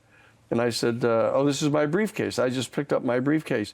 And he said, No. What do you got under your arm over there? And both of the guys come over to me, and they stop me, and one of them snatches the yellow pad away and ruffles through the pages, and there's nothing on them, of course, because I did it on the inside of the cardboard, on the back. Wow. Inside. And so they didn't even see it, and then he just hands it back to me.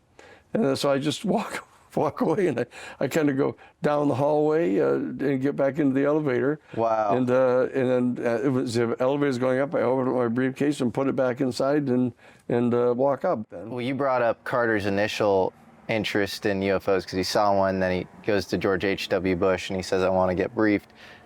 So H.W. Bush probably knew a lot about the whole UFO phenomena. In 2015, 2016, when Jeb Bush, his son, is campaigning, against Trump in the Republican primary. George H.W. Bush is, helping him campaign. He's very old at the time, and he's on the stage. He's in a wheelchair, and somebody from the public in a Q&A session says, "What do you know about UFOs?" And he starts going off about how, the American public is not ready for the truth on UFOs, which is definitely off script from what he would usually say. Yeah. And, they just sort of slowly wheel him off the stage and, say he's like, he's not, doesn't have his marbles or whatever. Right. Interesting. Yeah. But what about JFK? There's this document from 2005 it was FOIA'd in 2005. And by a guy named, I think, William Lester. And I've tried to get in touch with this guy multiple times because I want to know whether it's real or fake. It's like another thing, like the Oppenheimer thing, where it's like if Oppenheimer was involved with UFOs, that's this crazy smoking gun that would really change the public consensus. If JFK was looking into UFOs at the end of his life, and we know that also would be this really important fact for people to know. And so it's this letter that was FOIA'd in 2005, but it's from November 12th, 1963, so 10 days before he's shot in Dallas. And it's a letter from him to acting CIA Director John McCone. And he's saying, I want all of the data on unknowns. But by unknowns, he means UFOs. Yep. And he's saying specifically, I'm worried about, the USSR freaking out because, they're seeing these UFOs in their airspace and they think they're acts of American aggression. Yeah. And so do you think that letter might have been real, or? I mean, might have been real, might not have been real. I don't know. I do know that when I was working with Dick Billings. Dick Billings was the chief staff writer for the House Select Committee on Assassinations, and he was one of my investigators, actually at the Christic Institute back in Washington. And he and I were investigating the assassination because he was a very, very important guy. He's the guy that got the Zapruder film down in Dallas, and he was the guy he was the Life magazine guy for Miami, the Miami office, and was full. And he ran the Life magazine team that was on the ground in Dallas the day of the assassination. Afterwards, he's the guy that got the Zapruder film. He knows all about all that stuff. I had just been over on the Hill meeting with Tip O'Neill, and also with on the Senate side was Claiborne Pell. And showing them copies of the complaint that we had drafted. Claiborne Pell, by the way, is super interested in parapsychology and all sorts of crazy stuff. And he was Biden's mentor all throughout his career. So anyways, keep going. So the bottom line is I'd been over on the Hill. I was showing them copies of the complaint that we had prepared and had filed already down in Miami. Bottom line is I come back to my office, and I walk into the office, 1324 North Capitol Street, just 13 blocks from the Capitol. Walk in, and Patty Austin was my secretary. She says, Danny, there's an older gentleman here waiting to see you. And I said, well, who is it? She said, I don't know. He didn't give me his name. And I said, well, where is he? And she said, he's up in your office, sitting, waiting for you.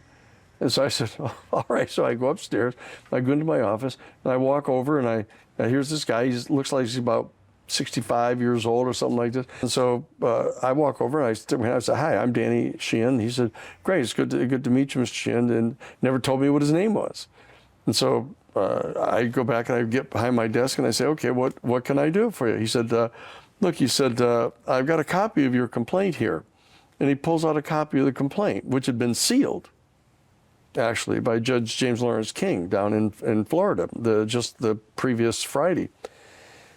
And so I was kind of a little bit taken aback that he had it, and he said, you don't know who I am at all. And I said, yeah, I noticed that. And he said, but look, I just want to ask you a few questions. You don't have to answer me if you don't want, but I think I might be able to help you on this. I said, okay, what? He said, now you got 29 people listed here as the defendants in your Iran-Contra, federal criminal racketeering complaint you've got filed against them. He said, who do you think is the most important?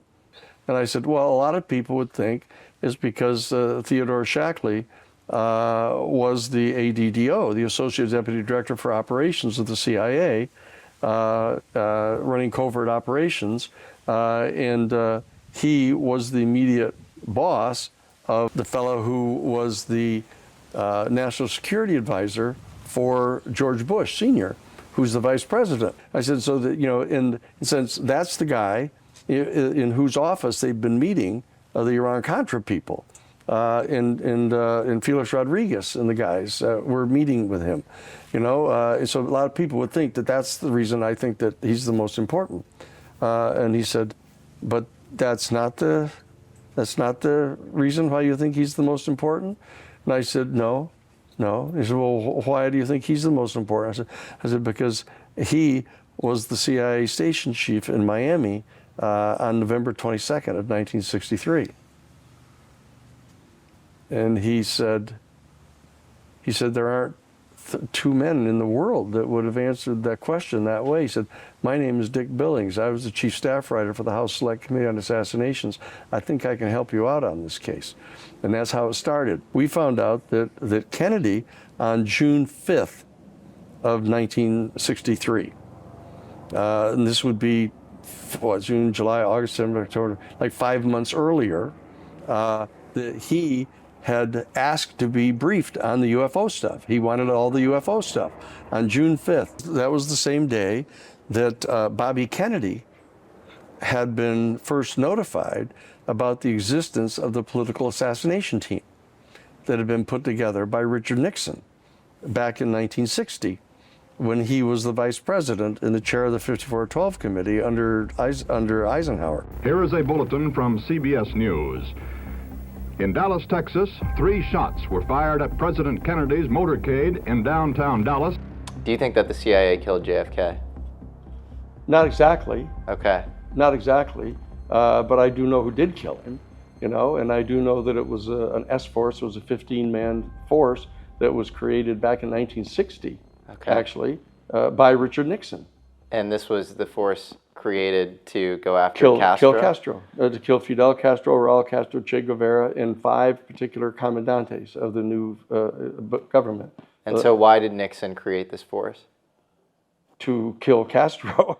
He realized actually what he did, strangely enough, is he called Howard Hughes.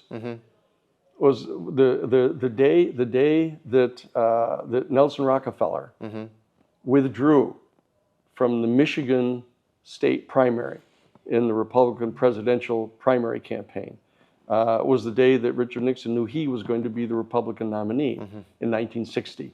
Okay, and he knew that this Kennedy kid, whose father, had basically bought him a seat, in the Congress, and that he was this kind of, hollow vehicle, he was going to beat him. And so what he did is picks up the telephone, the security phone, in the 5412 committee of the National Security Council and calls Howard Hughes, because Howard Hughes was a secret consultant to the National Security Council. He'd invented the Glomar Explorer to pick up Russian submarines if they fail and fall to the bottom of the ocean. He did the C-5A cargo plane, the big Spruce Goose, and he was doing 2 other extremely sensitive programs. What was he doing? I can't tell you that, but the bottom line is he was close in. Well, he must have been working on UFO stuff too. No, he was not. He wasn't? He was not. No, they hadn't gotten him in on that. He was doing things much more kind of military, kind of prosaic military stuff. So the bottom line is Nixon knew him because of that, because Nixon chaired the 5412 committee as the vice president under Eisenhower in 1960. So he chaired that 5412 committee that's in charge of covert operations. So he knew about him being there. And so he picks up the red phone and calls Howard Hughes and tells Hughes that he wants him to set up an assassination team to kill Fidel Castro and Raul Castro and Che Guevara, because they're refusing Nixon's demands being communicated to them that they not have any diplomatic relations with either Russia or China.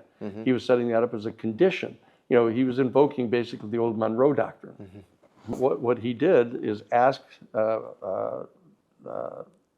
him to set up an assassination team. He asked Howard Hughes to do that. Howard Hughes didn't agree or disagree on the phone, being smart enough not to trust Nixon as to whether he was recording it or not. And so he didn't say yes or no, but he called in one of his lawyers, Bob Mayhew, and assigned it to Mayhew to figure out how we might do this. And so Mayhew goes, and they were in Las Vegas, where they were, right? And he goes, and Robert Mayhew goes to see Johnny Roselli. And Johnny Roselli is the bag man at the two casinos that were owned by the mafia, right? And his principal is in Chicago. He goes to see him, right? Sam Giancana, and says, look, so Mayhew goes to Johnny Roselli and says, look, you guys with the bent noses, you got your own reason for wanting to get rid of Castro. He closed down all the gambling casinos, he closed down the whorehouses, and very importantly, he closed off the heroin trafficking that was coming in through the Golden Triangle. Okay, and so therefore you got your own reasons for wanting to get rid of them. So why don't you guys do that? That Nixon's getting set to be president. He wants you to do this. And so he says, well, I can't do it without talking to Giancana, who's my principal. So he goes back to Chicago and talks to Giancana. Giancana says, well, wait a minute, this is Trafficante's territory down there. He's the Don of the Mafia in Havana. And even though he fled from Havana on January 1st of 1959, when Castro took over, so he fled and came up to Florida and was camped out in Tampa, setting up his little regime there. And a whole bunch of the other refugees that were Batista people, along with Trafficante, because they were partners in the heroin trade. Batista, the dictator, predecessor to Castro, he was the dictator. He was partners with Santos Trafficante in the heroin operation. And the third guy in the partnership was Paul Helliwell. Paul Helliwell was the head of the Sea Supply Corporation, SEA, Southeast Asia Supply Corporation. He was full-time Central Intelligence Agency. Full-time Central Intelligence Agency. So was this like pre-Iran Contra or something? All pre-Iran Contra, all of 1960. But it was kind of like a precursor in some ways, because were they doing the same thing, using the profits to fund back other ending? revolutions? Absolutely. Yeah. And so so they said, we can't do this without Trafficante, being in charge of figuring out what to do about this. So they fly down, Sam Giancana, Johnny Roselli, and Bob Mayhew fly down to Florida, and they have 3 sets of meetings at the Fontainebleau Hotel. Now, we're getting all of this directly from Trafficante, who turns out to be the client of the firm where I was. What are these Trafficante guys doing in the Watergate Hotel? Why are they there? And so that's how I found out. So Trafficante's telling us all this, so that these are the facts of what happened. Yeah. Okay, so the bottom line is that he, after the second meeting, says, okay, I'm supportive of this in principle, but I didn't fall off no melon wagon, he said. So I wanted to make sure that this wasn't his term, a brain fart. This wasn't some kind of brain fart, of Howard Hughes, or much less Mayhew. I needed to know this was coming directly from Nixon if we were going to do this.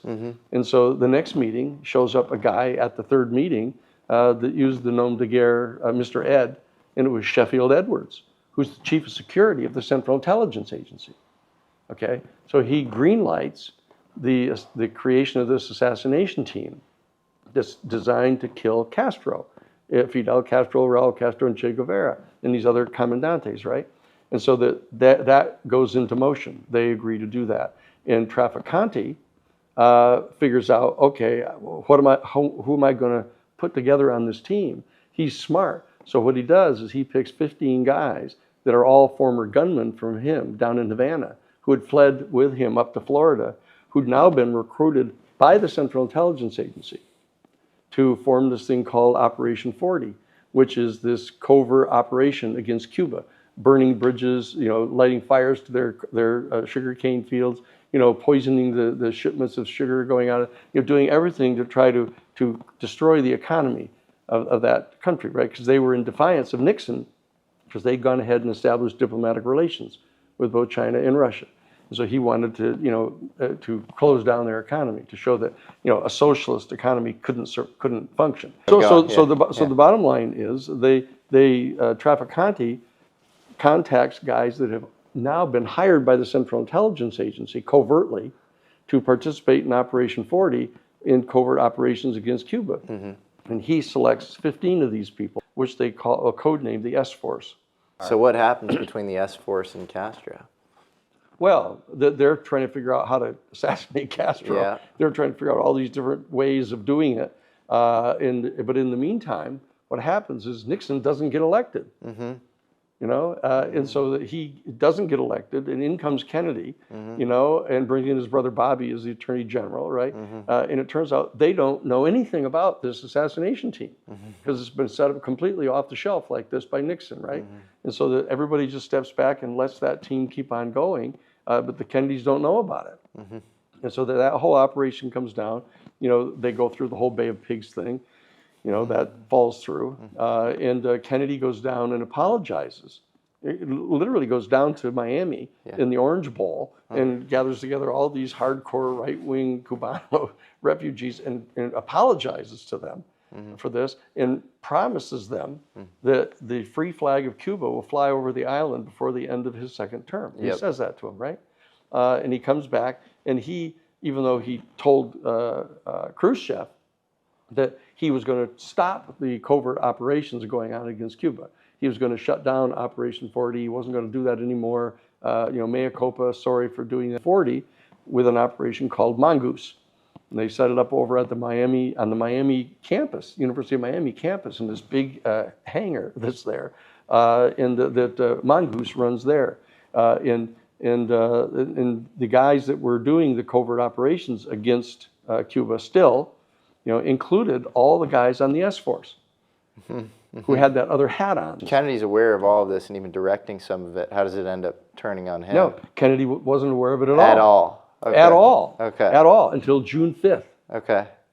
Until June 5th of 1963 was when he found out that Walter Sullivan told Bobby, about it, found out about it. And then Bobby tells John, but they didn't know about it until June 5th of 1963. So that thing is going on all that time, okay? And so that the smoke is cleared on the Bay of Pigs problem. But what happens, of course, is in October of 62, is the Cuban Missile Crisis. Because Kennedy had lied to Khrushchev about shutting down Operation 40, and it just substituted Operation Mongoose, Nikita Khrushchev is totally pissed off. And so what he does is start... But that's what I mean by Kennedy being aware. He's aware of Mongoose, but he's not aware of the S-Force. Oh, no, but right. He knew about Mongoose. Yeah. There's no doubt about that, but he didn't know about the S-Force. So he doesn't know about the original intention to take out Castro. No, he doesn't know anything about that. Okay, got it. Okay, and so the bottom line is that what happens is that Khrushchev is so pissed off over the fact that he's been lied to now by Kennedy, that he starts putting missiles into Cuba. Okay, and then when they find out about it in October, this whole thing comes down, which everybody knows about, and they come to within a hair's breadth of totally destroying the entire world. And Curtis LeMay and his guys, are coming up with Operation Northwoods and all that stuff of trying to figure out how to generate a war, with Russia. So the bottom line is Kennedy has to crush that whole operation to say, look, we've got to stop this. This is totally nuts. And so what he does is opens up a line of completely covert communications with Nikita Khrushchev. And he is promising him, look, you're right, I lied to you, but look, I'm telling you now, I'm telling you the truth. You and I need to do something about this. We've come just within a minute of destroying the entire planet. We've got to do something. And what they decided among themselves in an exchange of 18 different letters that went back and forth completely secretly, outside of the channels of the State Department, outside of the channels of the CIA, that he set up a completely private operation. Kennedy and Khrushchev to each other agreed that they were going to each use their respective authority as the executives of those two countries to start disassembling the nuclear warheads of their entire nuclear arsenals, because they were each personally so totally traumatized by what had happened, or almost happened. And so that they started getting ready to do that. And what happened is Allen Dulles, found out about this, who had been the first civilian head of the CIA. Yeah, and who hated Kennedy. He hated Kennedy. Yeah. You know, over Bay of Pigs. And hated him, the Bay of Pigs, hated because he got fired. Yeah. You know, but really, more importantly, and more sophisticatedly, was totally opposed to the disassembling of the nuclear warheads of the nuclear arsenal. You know, because they believed that they needed to have that against China, not against Russia. It's against China, because they'd already been shown, you know, at the reservoir in Korea and at Incheon, that the Chinese could put 1 million men in uniform into the field against you. You couldn't do anything about it. You couldn't win a traditional land war against China. So they had to have the nuclear missiles.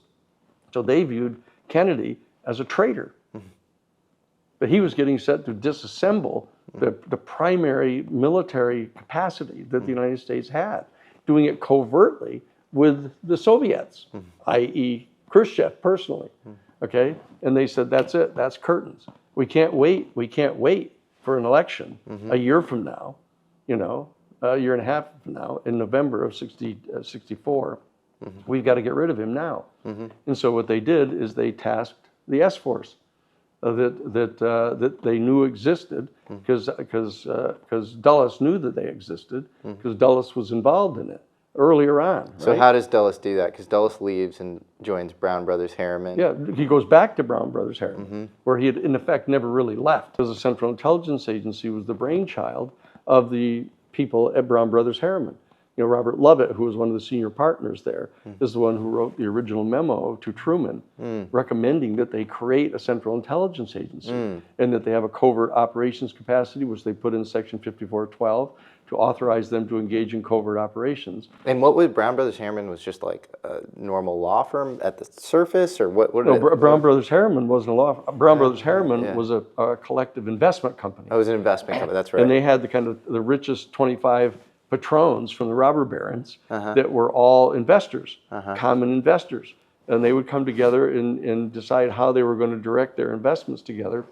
And what they did, for example, after World War I, this gets a little complicated, but after World War I, in 1918, they had the Versailles Treaty negotiations. Yeah. It turns out that the Secretary of State under Wilson, back in 1918, was a guy named Robert Lansing. Robert Lansing was the son-in-law of John W. Foster, who was the former Secretary of State back in 1893. He's the grandfather of John Foster Dulles and Allen Dulles. Those are his nephews. And so what he does is, when he supervises setting up the Versailles Treaty, he brings in his two nephews as part of the team that they bring to Versailles. Those are the two guys that drafted the war reparations provisions.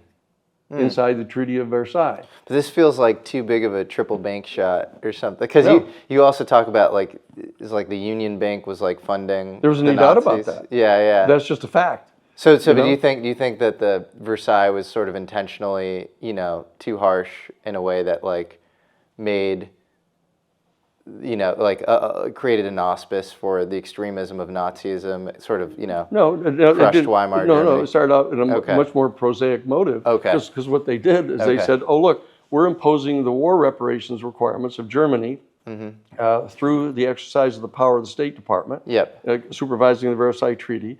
And so they have this major debt now that they owe to all the corporations that they had destroyed their property in the aggressive war in World War I, right? And so what they did then is, through the power of his office as Secretary of State, Robert Lansing appoints Allen Dulles, who is legal counsel for Brown Brothers Harriman, to be the lawyer for Germany. And he conducts a negotiation pursuant to which those war reparations will be covered by Brown Brothers Harriman. They're going to extend loans to the German government to pay the war reparations, and they're going to take as security for those loans stock in all their major military industries. That's really crazy. In 1924, George Herbert Walker leaves Brown Brothers Harriman, sets up the Union Bank of New York, completely capitalized by the guys who are part of Brown Brothers Harriman, all the 25 investors. They capitalize the bank, They set up a foreign subsidiary up in the Netherlands called the Bank of Shipping and Commerce. It's run by Fritz Thyssen, and they finance the construction of the international headquarters of the Third Reich. So crazy. And they start funneling money to Hitler to rise up to become the bulwark against Bolshevism in Europe. And so that they wanted Hitler to establish this kind of fascist government, the economic theory of which is you place all the instrumentalities of the government at the disposal of the interests of the private corporations, and they will then help help the major corporations. The corporations will prosper. They'll hire more people. It'll stimulate your economy. And people all the way up into the top agreed with that. That's a great idea. The only issue is like Henry Ford and the guys at Brown Brothers Harriman. They thought that's a good idea to do that, right? I think Ford had ideological sympathies as well. That was what they were doing. So that's how. And then when Hitler started coming off the leash.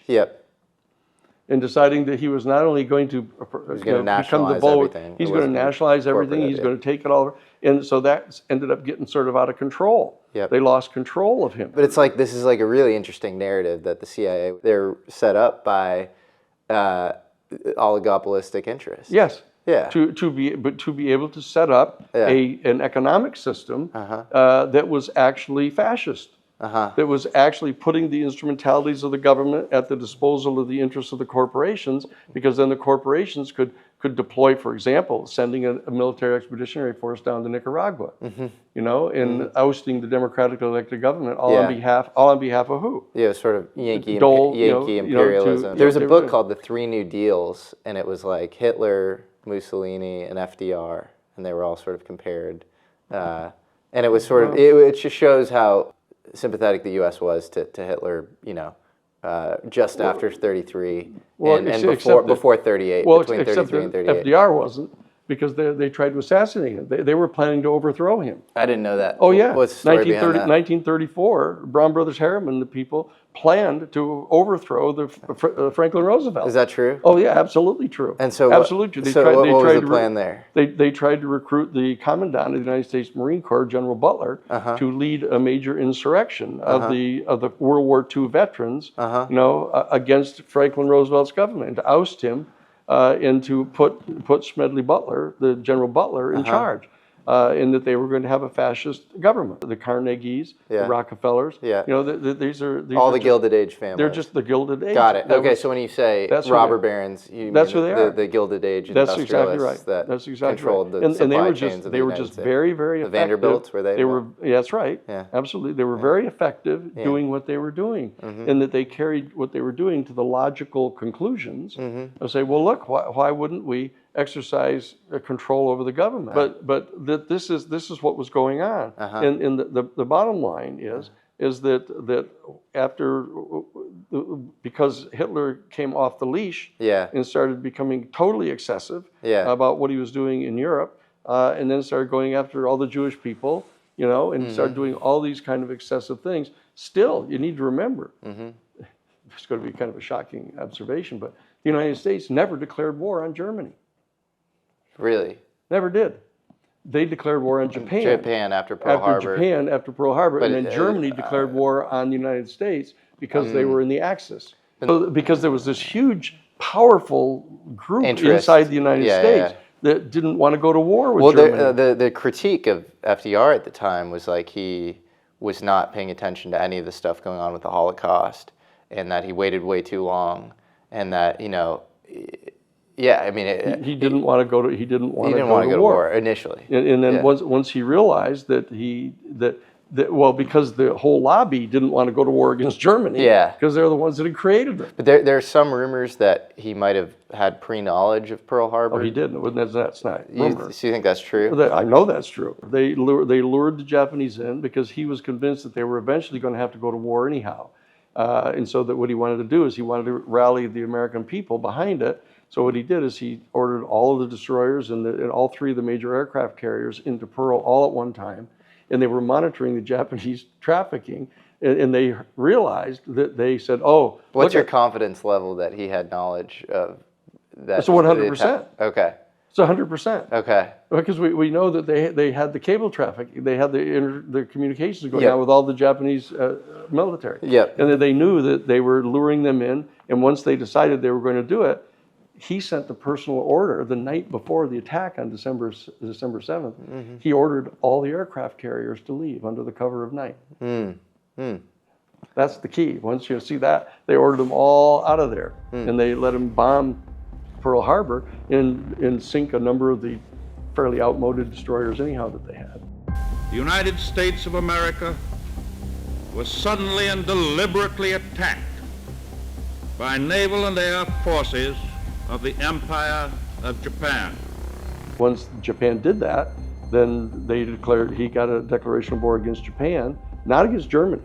And then Germany declared war on the United States. Okay, so let's jump back to JFK. Actually, So Brown Brothers Harriman is a very powerful center of organizing. Okay, and so that when Kennedy was deciding that he was going to do this backdoor channel thing with Nikita Khrushchev and start issuing orders to disassemble and destroy the nuclear warheads, that when Dulles found out about that, what he does goes to Brown Brothers Harriman and they give the green light, say that's it, that this guy's got to go. And he knew about the S-Force, so that they just targeted the S-Force.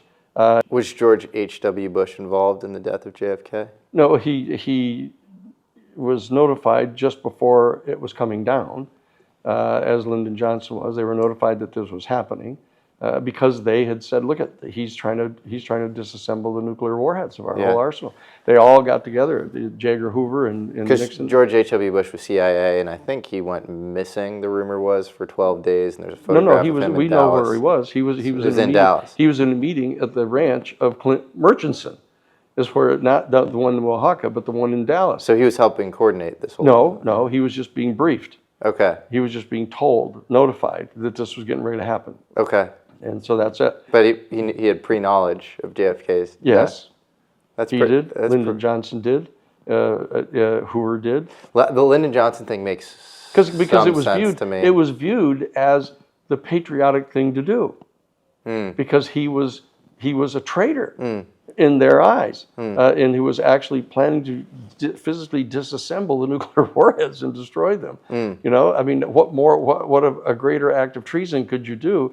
Doing it on behest of Khrushchev. There's so many angles to it. And so that's why they did. That's why they felt completely self-righteous about it. They deployed the S-Force. The guy that killed him is Roger Morales, who was the dead-eye shot for the team. Off the knoll, and it turns out he was one of the men on the grassy knoll. Yeah, that's right, the key guy. And what's his name? Morales, Roger Morales. His name and Cabell is one of Dulles' right-hand men, and there's this weird narrative with him where his brother is the mayor of Dallas. That's right, Cabell. And Cabal. Yeah, that's right. Was it Cabal or Cabell? Cabell. And his brother, the mayor of Dallas, reroutes JFK's motorcade. Is that right? Yeah, they did. He was involved in the decision to do it. Yeah. And there's a weird kind of UFO connection there because Cabell, CIA officer Cabell, had seen Blue Book, and he said, this is a super shoddy operation. This is written up in Edward J. Ruppelt's book. Yeah. And so he actually became part of Blue Book. Right. He actually had authority in Project Blue Book to fix the place up and run it. So that's all true. It's one of those data points that you have to look at and say, what does that mean? Does it mean what you think it might mean? How many things could it mean, et cetera? But the bottom line is that Oswald, the most unpopular part of this whole reality is that everybody thinking Oswald was just this innocent guy that just happened to be in the neighborhood. Yeah. That's not true at all. Do you think he was brainwashed or coerced, or No, I think what he did is he realized that there was a plan afoot to have him go up there and take a shot at Kennedy, not to kill him, but take the shot at him. So what they could then do is say, "Oh, look, he's connected to Cuba." That's why he did that fake the Cubans Free Cuba Committee thing. Yeah. And that they could blame that. And he spent some time in Russia. And then that's right. And then they could run and attack. He thought he was going to be the only one that was going to be taking the shot at him, and then goes trying to run away, and then they were going to eventually catch him. Though? Well, he was Or was he ideologically down to be martyr or something? No, he just believed that it was going to work. He was going to get arrested, and then they were going to come to his aid. Okay. You know, he was going to get legal defense, and he'd do all these other kind of things. But as soon as he saw Tippett coming for him, he killed Tippett. He shot and killed Tippett. And Tippett is the police officer that he killed. Yeah, right. Because Tippett was assigned to go get him. Right. And because he had too much knowledge, you think they got Jack Ruby to kill him? Yes. And Jack Ruby, I think, was maybe an MK Ultra patient. It wasn't required. He was a mob guy. You know, I mean, the mob guys were all into the assassination team and everything. Yes, but so it didn't require brainwashing him or anything. Yeah, but it was really odd because he never recalled killing Lee Harvey Oswald, and as soon as he kills him, he's going, you know, because he's a Miami nightclub guy, and all the cops around him are, you know, arresting him, and he's going, "What are you doing? I'm Jack Ruby." And then in his jail cell for 6 months or whatever, he doesn't recall, you know, ever having anything to do with the killing. And then he's seen by Jolly West, who we know is, you know, ran MK Ultra, was in correspondence with. But he also tried to get to talk to Earl Warren directly to tell him what was really going on. You know, Jack Ruby. Jack Ruby did. Well, that's why you get Jolly West in there, and Jolly West spends 24 hours with him in his jail cell. No records of this, and he comes out and he says Jack Ruby has had a psychotic break. And Jack Ruby goes nuts, and he says, you know, I'm hearing Jews screaming on the other end of, you know, my jail cell. I think they're dying or whatever. And so to me that screams that at least there he was brainwashed. I don't know about prior. Well, what I'm saying is that with Occam's razor, applying Occam's razor, it doesn't require all of that for him to be directed by the mob to do the initial killing. Take out Oswald. Correct. Get him the hell out of there. Correct. In fact, it would probably imply he was lucid and had some knowledge if he were brainwashed by Jolly West, which I think he was. Well, so maybe he was actually aware of what was going on when he killed him. Yeah. And then that's right. They saw him as a liability, and they had to take him out via Jolly West. Yeah. So the plan was to simply have Oswald take the shot at Kennedy, flee, run away, get away, and have Tippett kill him. And so they'd have the lone gunman shot and killed, and it'd be over. It'd be done with, right? Which is the classic MO. Is how you do it, right? But as soon as he saw Tippett coming to see him, he shot him and killed him, and then continued to flee. And realized that he was getting screwed because he didn't know there were any other shooters. Yeah, it is also when you read the transcript of Jackie O coming off Air Force One and being greeted by Lyndon Baines Johnson. You know, Johnson and JFK sort of hated each other by that time. Sure. And I do see LBJ as sort of this ruthless guy. President Lyndon Johnson has left the hospital in Dallas, but we do not know to where he has proceeded. Yeah, he was that. He was that. And like you hear, I don't know, you just read the transcript of him speaking to Jackie O, and she kind of runs into his arms, and he seems freaked out. He's like, "They're gonna get us. They're gonna get us all." Yeah. And to me, it seems like live action role playing, like a little bit fake. Jack Valenti. Yeah. Jack Valenti told me all about it. Okay. Jack Valenti was with him. Okay, so that's right. Jack Valenti was with him. He locked himself in the bathroom on Air Force One. He locked himself in the bathroom and wouldn't come out. And Jack Valenti had to go and get him to take him out of there. And he was going through this whole thing. They're going to kill us all. They're going to kill us all. But he'd already been notified. The previous night out at Clint Murchison's house. And there are at least 3 witnesses to testify to that. So RFK Jr. thinks that his father was not killed by Sirhan Sirhan. Right. He was shot from the back by a guy named Eugene Thane Caesar. I've talked to Bobby about this at length. Who was coordinating with Bob Mayhew, he was his lawyer. Yeah. And so that's a crazy revelation. And I think Eugene Thane Caesar goes on to become a bodyguard at Skunk Works. He got employed with Mayhew. Right. And Mayhew was working with Summa Corporation.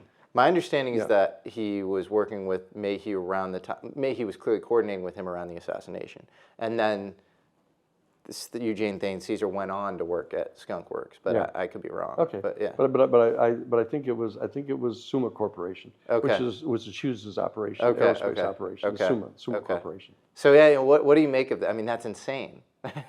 That's a pretty. Well, I try not to be insane. Yeah. No, but it's just like a bombshell, like important, thing that people need to know. Well, it's interesting. I've talked to Bobby about it. And Bobby was going to go be meeting with the fellow to try to get him to do it. And the guy insisted upon being paid, $10,000. He wouldn't sit down and talk to Bobby at all. And Bobby just blew him off. Who was the guy? Yeah. Eugene Dan Caesar. Yeah, exactly. Wow. That I was a little surprised. It seemed like it was worth 10 grand. Yeah, that seems worth 10 grand. If you really thought. Although I could see not wanting to be extorted out of pride. Yeah, right. Your father's assassin. That's what he did. He Yeah. said, no, I'm not going to go away. Yeah. Yeah. But it's a pretty crazy story, and I think the other possibilities that Sirhan himself was an MK Ultra patient. Sure. Because he had spent some time with William Jennings Bryan, not to be confused with the 19th century William Jennings Bryan, but the guy who was probably involved in MK Ultra, and I think he was working at the Santa Ana race. Yeah, we did the only case against MK Ultra that won.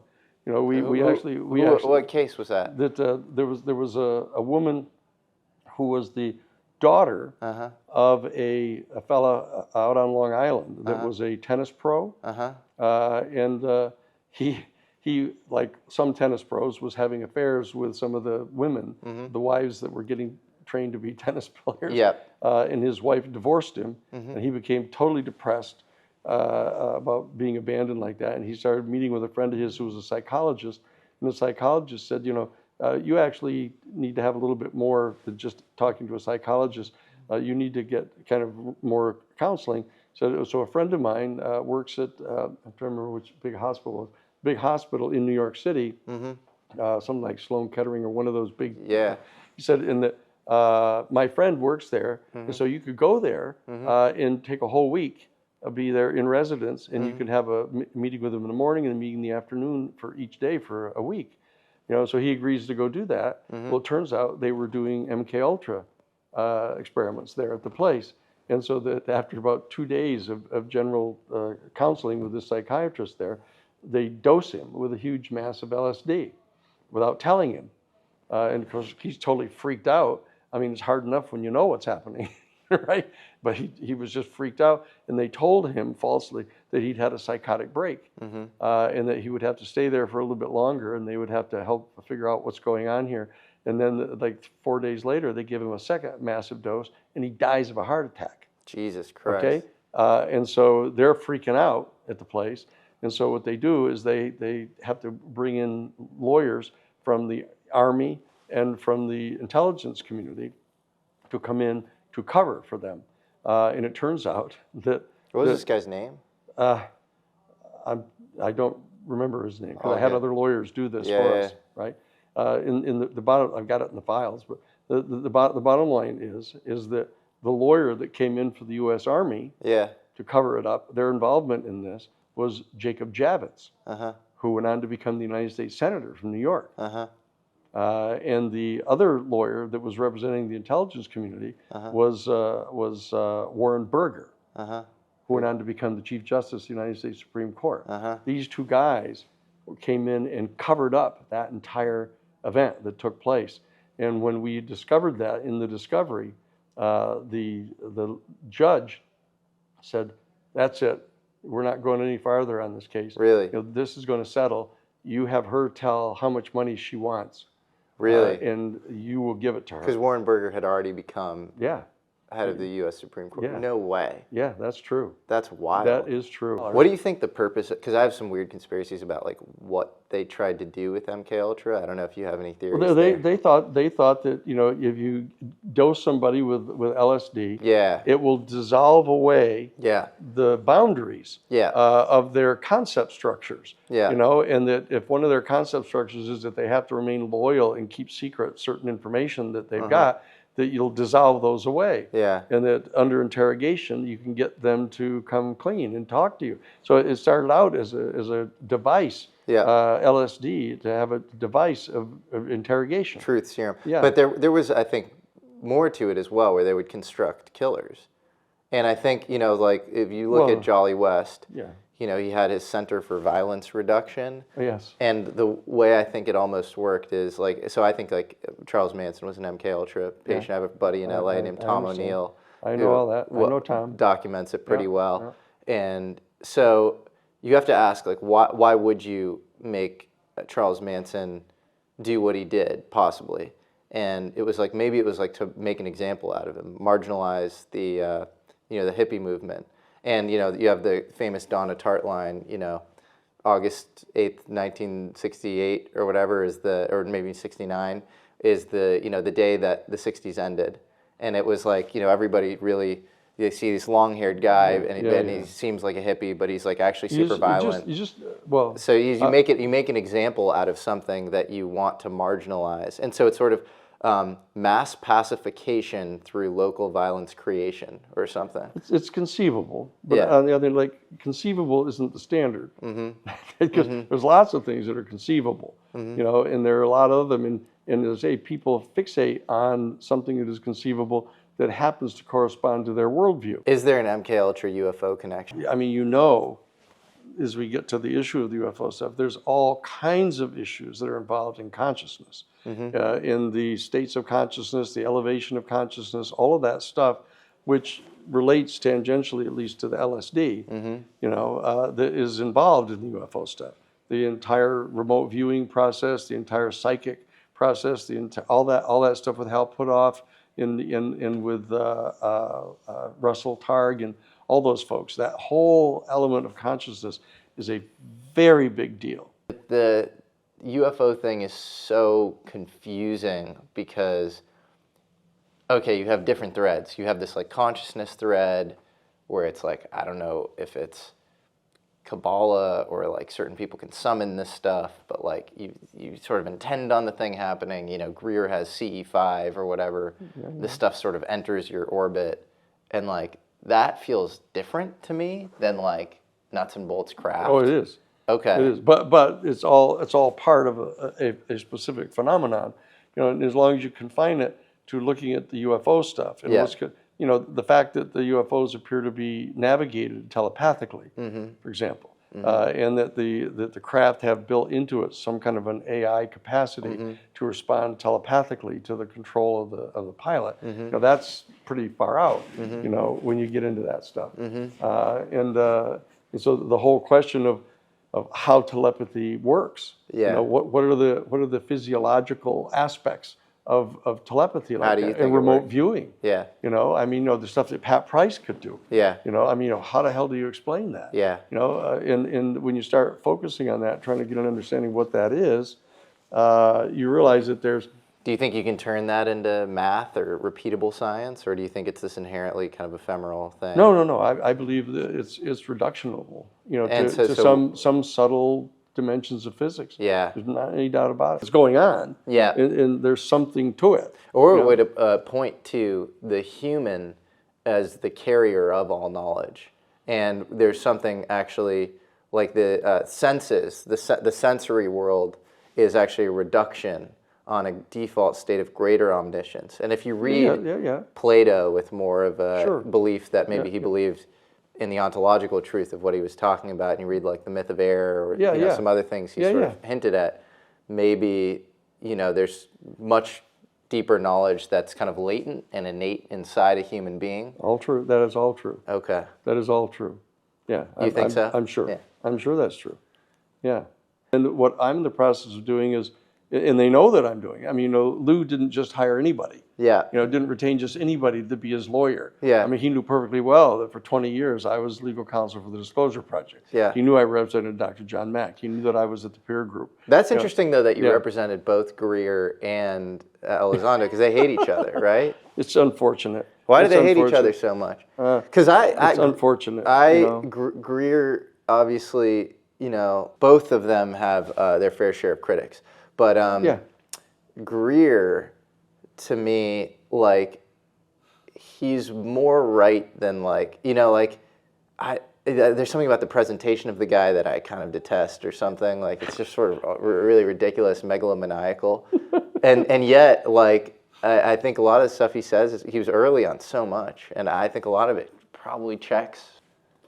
Well, I mean, why does anybody hate anybody if they really know? I mean, the more you know, the more you forgive. For why people do what they do. That I don't think people hating each other is very constructive. But I know that it's not a good idea for them to hate each other. That there's a constructive relationship that could be formed. Do you think Nixon was pretty interested in UFOs? Because there's a famous Jackie Gleason. I know the Gleason thing. Yeah, I know about that. That he was. I guess you could call it. Had more or less kind of a prurient interest in it. Yeah. It was kind of this kind of itch that he had to kind of know. But he was so involved in so many kind of low consciousness things that were going on. I think this was kind of above his, not his pay grade, but his kind of level of consciousness. That it was just something he couldn't probably figure out how to use it. Yeah. Politically, he was very smart and very crafty, and it just didn't fit into anything as far as he could tell, I think. 5 men apparently caught in the act of burglarizing and bugging Democratic headquarters in Washington. The Watergate thing just seems like it's so crazy, and it seems like this, like all these deeper layers than other people as to how it went down. I do. And so, what's your version of the story, high level, and then we can get into some of the deeper names and narratives and that sort of thing. The high level is that the key to it is that there were 4 Trafficante guys.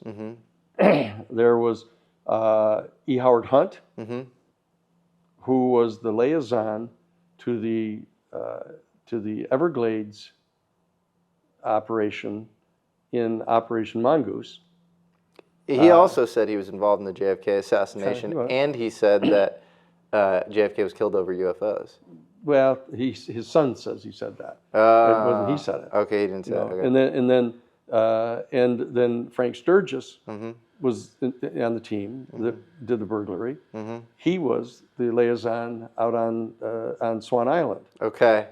For that group. So it's the same S-Force guys, or whatever. They're S-Force guys. Yeah. Right. So those are both S-Force guys, and the Cubans were S-Force guys. And then they had McCord, who was there, who was the CIA wiretapping specialist.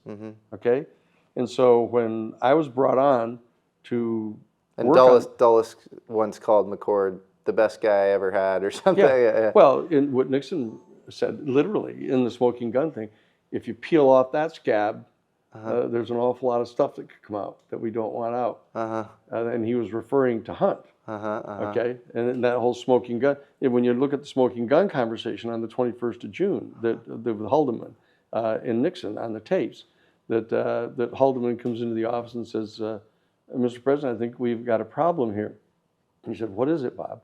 He said, "Pat Gray, who was the new FBI director, that had just been installed because Hoover had died." He says, "Pat Gray has called, and they got a problem.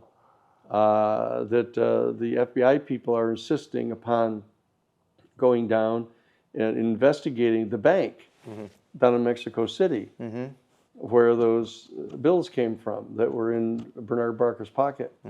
And he wants to know if that's going to cause any trouble for the White House." And Nixon says, "Bob, what I want you to do is I want you to go and get John Ehrlichman.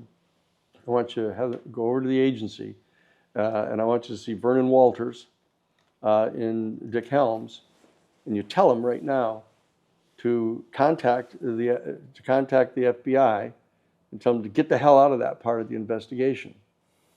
And Haldeman says, "Well, what am I going to tell him to say?" And he said, "You just tell them if they dig into that part of this investigation, all the Mexico stuff about the Cuban guys are all going to come out. That's Oaxaca. That's the Cuban guys that are being trained in the assassination." Whoa. Because that bank account where those monies came out of, where those bills were in Bernard Barker's pocket, was in the bank account of this lawyer by the name of Vigario, which is where they put the money from the skim off the casinos through Marcelo or New Orleans and into the Miami National Bank of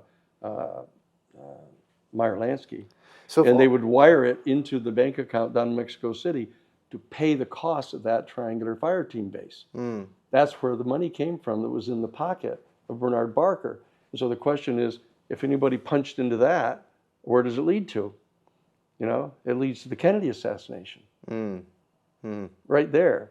And so Nixon was terrified. He's like, don't peel off. He was terrified because the guy whose office they were in in the DNC Larry O'Brien, before becoming the new head of the DNC to run the campaign against Nixon in '72, had been the major lobbyist in Washington, D.C. for Howard Hughes. Wow. And Nixon knew it. And Nixon went, oh, shit. He said, if Larry O'Brien was told about what we did back in 1960, creating that assassination team, that's going to lead back to the fact that they're the ones that killed the president, because he knew they're the ones that killed the president. And there wasn't any way that he was going to be able to convince anybody that he wasn't behind it, because he's the one that organized the assassination team that ended up killing the president. And so he freaked out, and he said, you've got to get that shut down. You've got to find out whether he's going to say anything about it. That's really interesting. So you go into his office. I want you to bug his phones, and I want you to. He didn't say it there. So his paranoia really did him in. He was trying to overcorrect for the fact that they would attribute. Trying to shut that thing down. That's fascinating. Okay, and so that's why they went in, and that's why you had to have guys from the shooter team that were in there, because they had to know what they were looking for. Okay, and nobody else could know what they were looking for, so you couldn't bring anybody else to do it. And you say, what the hell are these Trafficante guys doing in there? You know, and so that was the question I asked. I was assigned to go back to Washington to monitor the hearings, the Watergate hearings that were going on, right? And so they were going to have one of the hearing things, and it was televised. So I was sitting in the Gold Key Motel with my investigator, William Johnstone Taylor, who was the protege I mentioned to you, to Bad Andy Tooney, who headed up the Moriarty and Associates investigative firm. He's my guy, right? 3-tour Vietnam, CID, Marine Corps guy, right? And he's sitting there, and they bring on to testify Jerry Alch, who was listed as the official attorney for James McCord, and he comes on in Dan Inouye, from Hawaii. And what's his name from North Carolina, Sam Irvin, are interviewing him, right? And Dan Inouye says, Mr. Alch, he said, you're partners with, you represent James McCord, is that correct? And he said, yes. He said, you're the law partner of Lee Bailey, aren't you? And he said, yes, I am. He said, now, isn't Mr. Bailey under indictment down in Florida on a charge of mail fraud? And he said, yes, but that's going to be dismissed right away, because I'd already filed the motions to dismiss it, which we won. All right. So he said, well, that's just going to be dismissed right away. So they said, yes, but Inouye says, well, couldn't one get the sense that Mr. Bailey might be attempting to keep James McCord from testifying in order to do a favor for somebody very high up in the administration in exchange for getting good treatment on his criminal case? And Jerry said, hey, but that isn't true. And what happened is, just as that testimony was going to come in, Lee Bailey walks into the hotel room where we are. He comes walking in, and he's standing there listening to this testimony. And he hears the testimony, and he turns around and walks out into the hall, and we heard him slugging quarters into a payphone, which was totally weird, because he used to carry this briefcase around that had a telephone in it. And he would kind of move away from all of us, and he'd go over to a place where nobody could be around, and he would open up the suitcase, and he'd pull out the antenna, and he would have this telephone that he could talk to somebody that he was talking to a bunch of times. And we couldn't figure out what this was, and even Bad Andy didn't know who that was, right? So Billy, so he just says that. He goes out in the hall, and we hear him putting the coins in the phone. And I turned to Bill Taylor, and I say, what the hell is this all about? And he said, I don't know. And I said, find out. Okay? And so he goes and talks to Bad Andy. And then Bad Andy didn't want to tell him. Said, no. He says, you guys are good boys. You don't want to get involved in any of this kind of stuff, he says. And you don't say that to a private investigator. You don't really want to know. And so he said, so Bill said, yes, I do. I want to know. He kept leaning on Bad Andy. And Bad Andy is the one that brought him into the private investigation firm, because he's an old Marine Corps guy, right? So So Billy keeps after him. Finally, he says, look, here's the story. It turns out that Lee is on Index 4 for the agency. He's one of the 4 attorneys that are on retainer for the Central Intelligence Agency. So that if any CIA operative is caught stateside, engaged in a covert operation, which is totally forbidden by the National Security Act of 1947, that he's one of the lawyers that will be retained. That's why James McCord has reached out to him. This was after Watergate?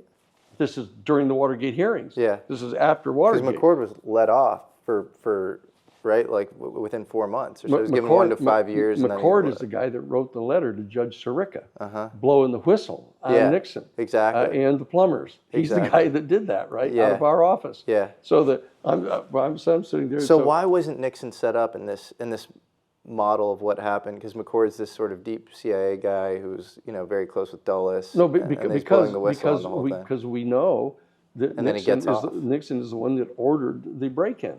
He wasn't being set up. He's the one that ordered the break-in in order to see whether Larry O'Brien... Yeah, but then they sold him out afterwards. Well, so you have to separate out. So it wasn't done to set him up. Okay, but so what happened is McCord,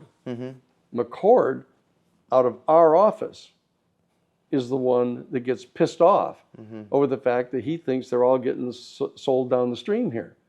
And he's saying, "What's the story?" He says, "Look, I was told that this was because he wasn't briefed in. Got it. He didn't know. Got it. He was just putting the wiretap equipment and stuff in. Got it. And he was told the reason they were doing this is because they thought that the DNC was helping to coordinate anti-Vietnam demonstrations.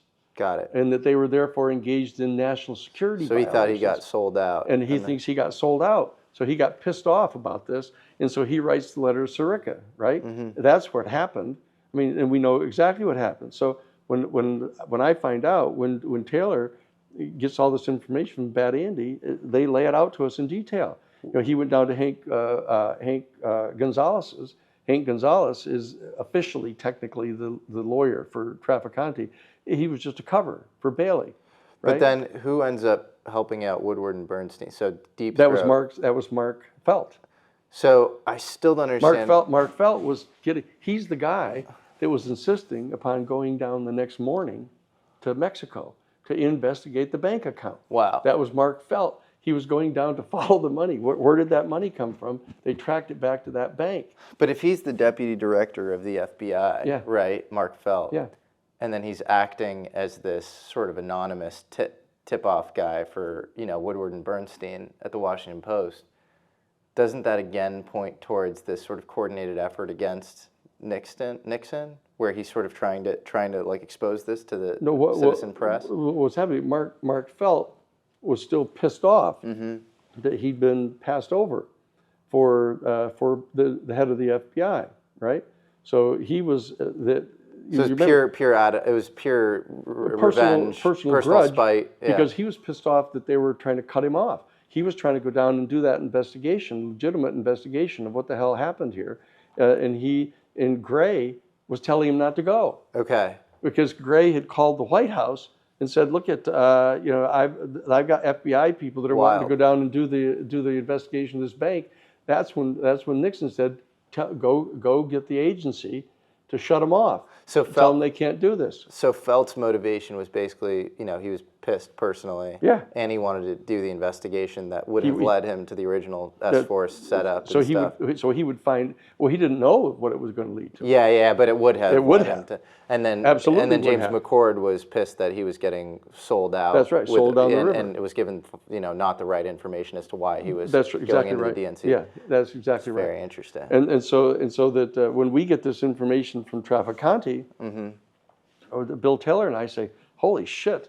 Look what we're in the middle of here." Yeah. That we now know that in fact the assassination team that was created back in 1960 by Richard Nixon are the ones that killed the president. Isn't it wild that a mob boss drug dealer knows more about the true history of American politics than the average American citizen? Oh no, that's not surprising. It's not surprising to you. that almost anybody knows more than the average citizen in the United States. Yeah, about but anything. it'd be surprising to somebody off the street.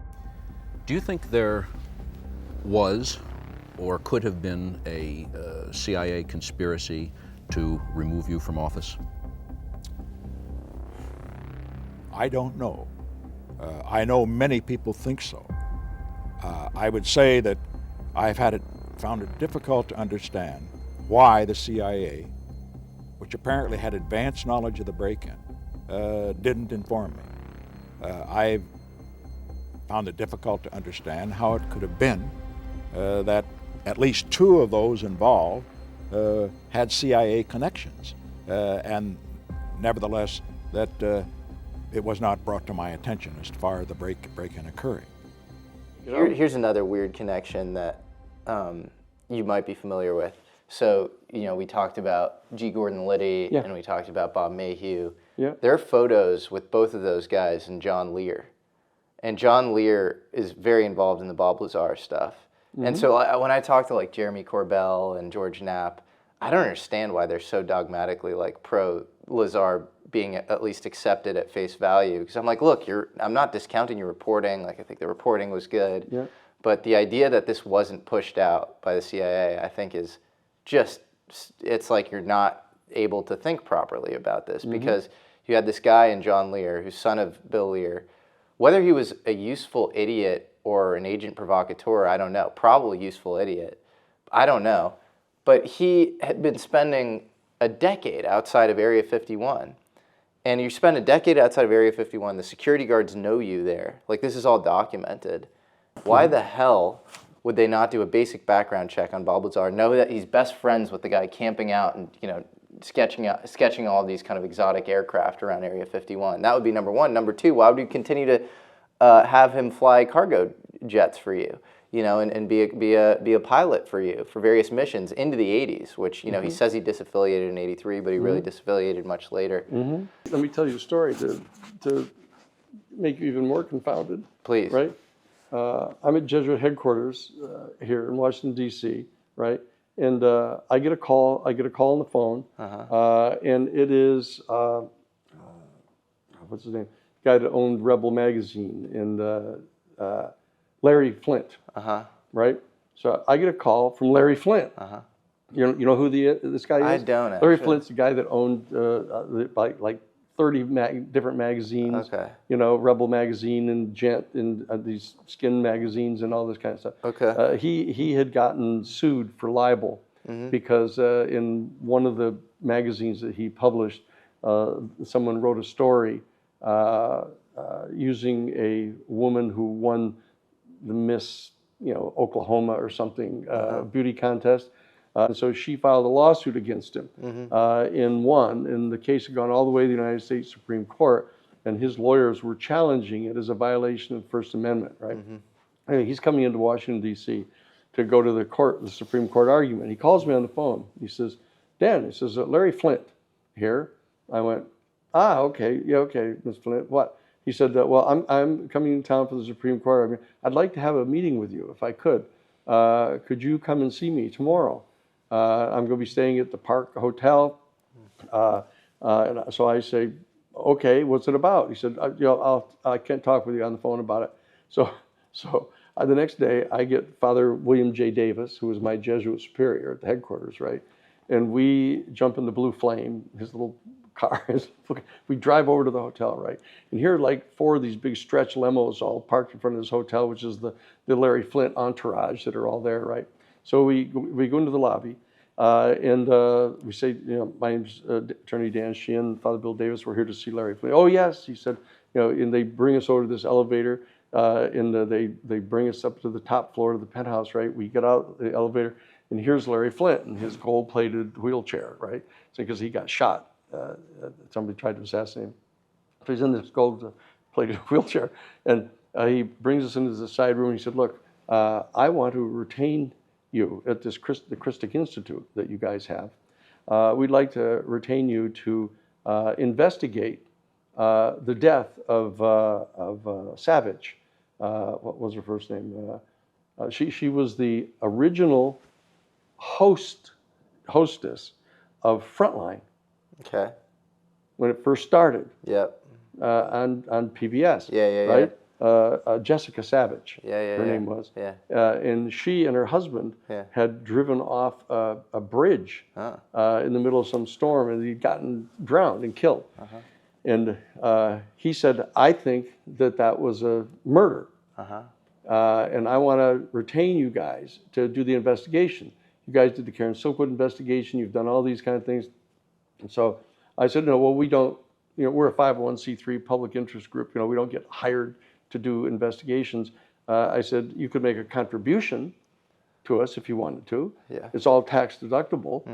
And I said, and we could then look into this if we figure out that there's some sort of major public interest thing here, that this was a murder and she's a major reporter and there's something important, we could then, make that public.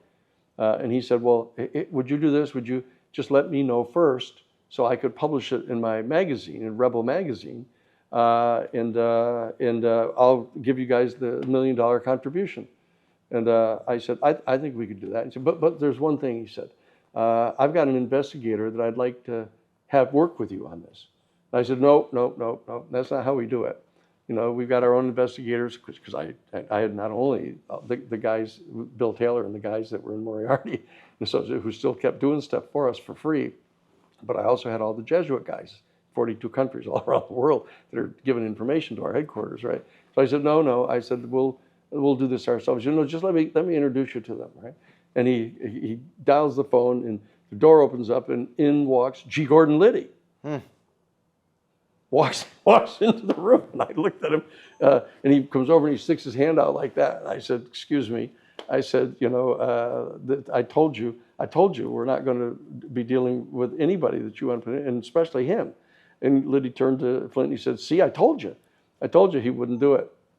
So we say, no, we're not going to do this. And we don't know whether he was going to give us the $1 million or not. So I go downstairs, and I go down the elevator, and I'm starting to walk out of the hotel. All of a sudden, somebody hollers and says, Mr. Sheehan.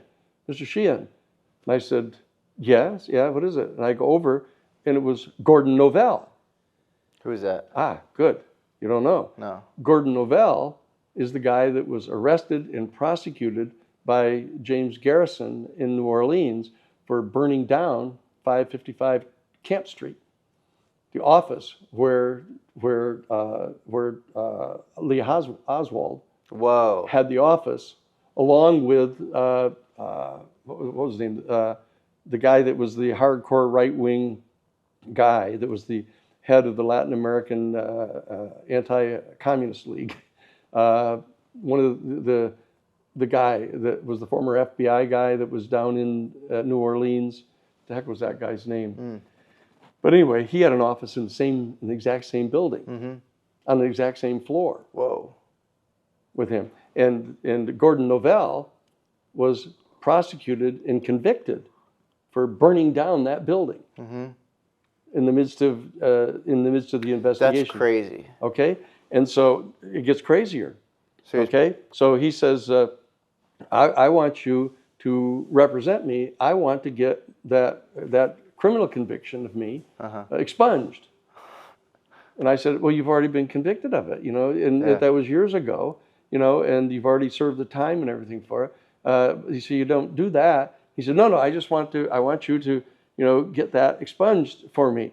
And so I said, I don't know anything about it, but here's my card. You can call me if you're. So I go back to the office, and a few days later he calls and he says, how's that investigation going? And I said, no, I haven't agreed to the investigation. He said, what? You son of a bitch. He said, I confided in you. And he threatened to kill me. Gordon Novell, right? Well, Gordon Novell ends up later being hired by John Alexander. To be one of the investigators for NIDS. To go around, trying to make people who are contactees come and give them the information. And he's a spotter for people who are getting abducted through my lab. Crazy. Abductions, right? And that's him. Okay, and so Gordon Novell, years later... And you're implying that he was kind of part of the cover-up of the JFK assassination. I'm just telling you what the facts are. Well, the facts are weird. The facts are weird. Burned down 555 Camp Street, which weird. was being used as what by Lee Harvey Oswald? That was an office for the Free Cuba group. Okay. The alleged Cuba group. Right. And this guy, Ben or Bert, whatever his name was, had his office right next door to him. So Gordon Novell pops back up as this UFO. He pops, later, catch this, I'm out, 1994, I'm out, representing Dr. John Mack, and I was asked to do a presentation at the International UFO Congress. And so I'm doing a report on the International UFO Congress, and all of a sudden, Gordon Novell walks up out of the crowd and says, "Oh, Mr. Sheehan," he said, "look, I've got all these drawings and stuff about the UFOs and how their propulsion system works and all that kind of stuff, and he starts showing them to me, and he said, I've been working on these things and had a lot of time when I was in prison to do this, and I'd like to have you represent me to, get my stuff patented here." He says, "That's Gordon Novell." And I'm saying, "Excuse me." I said, I don't think you quite remember, you're threatening to kill me, a number of years ago. Wow, he says, I didn't really mean that. And I said, and that was the last I had anything to do with it. Okay, so what does all that mean? What exactly does all that mean? That what I just sort of put it on the wall. Yeah. It's one of the cards on the wall. Yeah. To see, where, and you have the threads, the nylon threads that you put between the cards and figure out what's going on here. But there's lots of weird stuff going on. Lots of weird stuff. Lots of weird pieces. And those are all little data points because I know those things to be absolutely true. But, the reality is that during the Karen Silkwood case that we did, that Karen Silkwood is this young 29-year-old health and safety person at a nuclear reprocessing plant. It wasn't a nuclear power plant.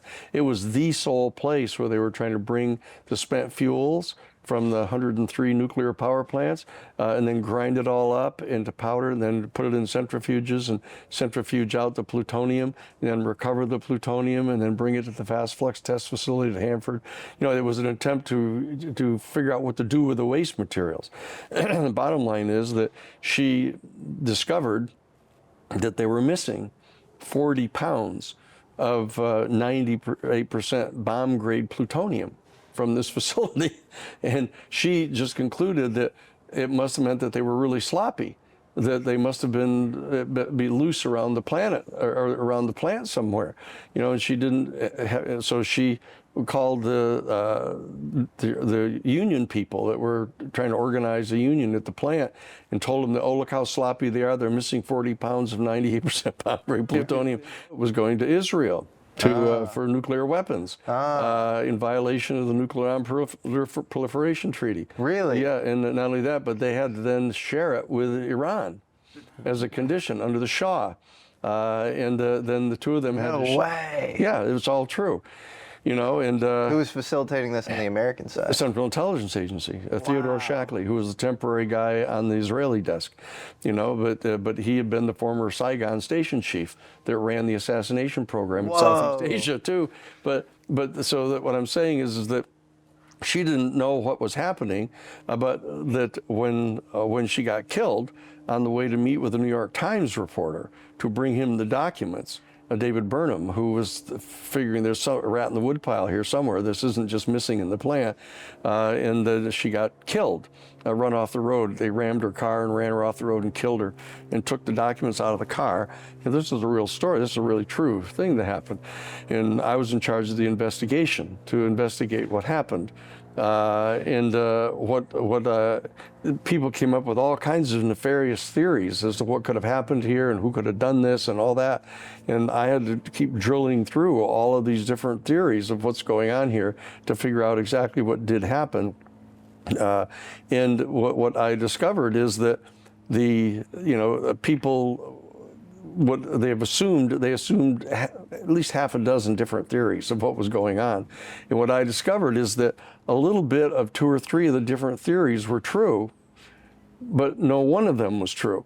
But there were pieces of what each of them had that they're the ones that really came together to explain what actually had happened. Yeah. And what I've discovered that over and over and over again. What's your process? I feel like you have to hear something and then catalog everything as like possible but low probability, and then you wait for corroboration. It comes from, I was trained. But I think people a priori discount things they hear too much because they're too epistemically closed. So they're like it's like Bayesian reasoning where it's all based on sort of prior evidence. Yes. But if you have this like a priori bias, every time you hear somebody say, hey, I saw a weird thing in the sky, your Bayesian reasoning is going to be totally off because you're just putting this in the junk pile when it shouldn't be. It should just be like you're open to everything. The person that I had trained me in this is Lawrence Tribe. Larry Tribe, who is now renowned as the leading American constitutional lawyer, you know, but he was a summa cum laude mathematics graduate from Harvard College, and then went and got his PhD summa cum laude from Harvard in mathematics. At the age of 25, was the head of the United States Bureau of Statistics. At the age of 25, this guy. And he got bored with that after a few years and decided he was going to law school, went to Harvard Law School, became the captain of the varsity debating team for Harvard University, and still ended up number 2 in his class at Harvard Law School. You know, I mean, this guy's a totally brilliant guy. And he started out teaching evidence at Harvard and started explaining to us how you go about setting out your options in Bayes' theorem, in the whole thing. And he started explaining that's right from the very beginning. Yeah. When I learned that, and then ended up at F. Lee Bailey's office where I had access to 40 Class A licensed private investigators. Yeah. I could put that kind of investigative skills together with working through these different theorems of how things are going.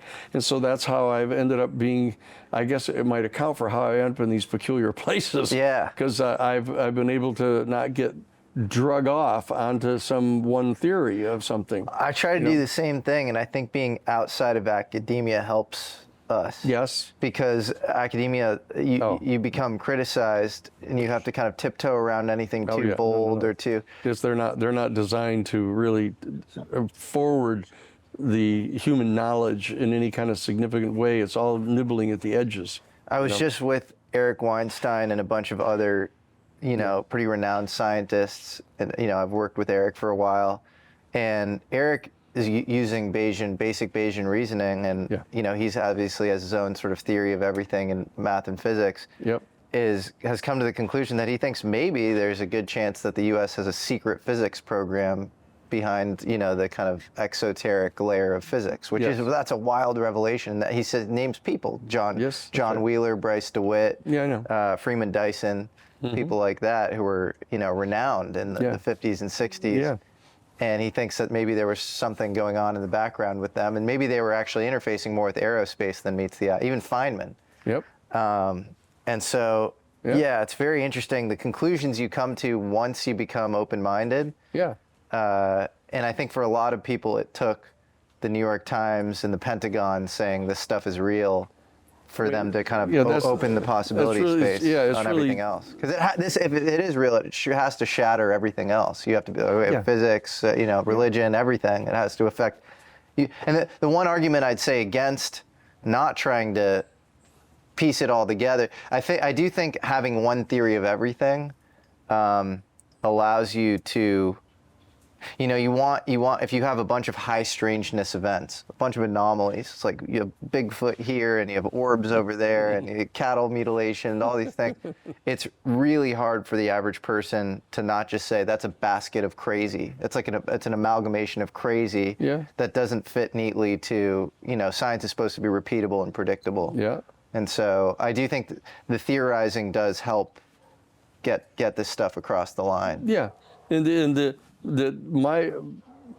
usually I'm involved in a litigation, that requires, you're going to have to put the stuff in front of a jury, and you're going to have follow the rules of evidence, and you're going to have the judge sitting there in your face, trying to keep you from putting things in that he or she just doesn't want in, because they think that they have their own judgment that might not be realistic or true, and so they don't want you putting it in front of the jury because they think they're in charge of the courtroom.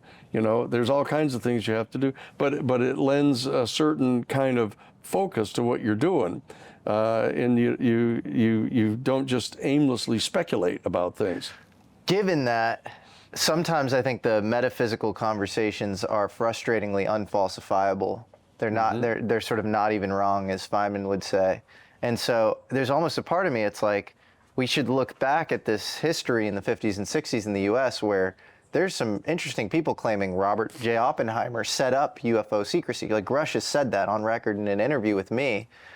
Let's talk to his grandchildren. Let's talk to anybody who was alive at that time and try to corroborate that. There's something about renowned scientists. We just spent $130 million on a Christopher Nolan movie about this guy. He's like the emblematic kind of American scientist mid-century. Yeah. If he had anything to do with the UFO story, any smoking gun evidence around that would be this massive update, I think, for the average person who's just seen that movie and is interested in this character. Yeah. And so I do think sometimes the conversations are sort of frustratingly woo-woo, and we could just move it into this territory of like, okay, but what about Oppenheimer? Or, what about these people? Yeah. Well, this is all an epistemological question. What is the methodology that a given person utilizes to try to determine for themselves what's true and what's not? And the reality of it is that 99% of the people don't have the time or the disposition to be trying to find out things for themselves. Yeah. And so that they just have certain authority figures that they look to that tell them, and you're trained to that. Yes. From the time you're in school. Oh, your teacher is the one that knows. Here's Mr. Policeman who's coming in to show you how you get across the street safely, and they're the ones that you need to rely upon. Or the media. Here's the here's the New York Times, or here's NBC. And what they do is they offer to you different epistemological sources of authority, and the people do not engage in trying to figure things out for themselves. Not at all. Okay, and so given that reality, what happens is that when you introduce into that setting a national security state, such as we did at the end of World War II, where we set up a central intelligence agency, and that their job is to deceive people and to try to engage in a greedy, avaricistic world domination endeavor, and view themselves in this dialectic with the Soviet communism, who they think is trying to take over the world too, and they're projecting their shadows on each other, and you start to distort reality intentionally. Yes. And then what they do is they target the epistemological sources of authority and penetrate them. What I've been doing all the time is I just take in the information, store it away, put it as a card up on the wall. Do you know who Dr. Eric Walker is? No. Well, there was Robert Sarbacher, do you know that name? Or Sarbacher is a guy who's an atomic energy expert, and he was working at the Washington National Labs. There were rumors that maybe he had taken over parts of, the Manhattan Project post-Oppenheimer in the 50s. Yeah. And he was closely coordinated with Thomas Townsend Brown, and he was definitely involved in some weird stuff. He would put cameras on these sort of modified V2s, and they would try to take photos of UFOs. It was a Sisyphean effort that didn't end up sort of working out. In 1987, this UFO researcher named William Steinman writes to him, and he says, was there actually a UFO program? I need to know, blah, blah, blah, blah. And Sarbacher says the rumors about the UFO crashes are fundamentally correct, quote unquote. And I say that because fundamentally correct was actually kind of nomenclature between him and Thomas Townsend Brown, where if you say substantially correct or fundamentally correct, you were saying you're probably right on the surface level, but you're wrong on like just about everything else or something. Right. And then he goes on to say, von Neumann, Oppenheimer, Vannevar Bush were all involved in this core program in the 40s and 50s. And I actually do know a guy who might, be able to point you in the right direction right now. And he describes a guy who kind of matches the description of this guy, Dr. Eric Walker, who's an engineer and he's actually the president of Penn State. Wow. And so they go and they go into Eric Walker's office, and they're like, do you know anything about the UFO stuff? and he looks at Just them. cold call, right? Yeah. Right. He just approach Yeah, right him. here. I just happened to walk in and ask you. Yeah. Well, he probably maybe had office hours because the university president. So Yeah, he's probably right, used right. to meeting people, and he gets like kind of shocked, but then he kind of regains his composure and he goes, "Yeah, I've known about this for a long time." And he's like, "But I would know if you guys were clued in, and I know you're not." And then he says, "You know, you're chasing windmills," you know, kind of quoting Don Quixote.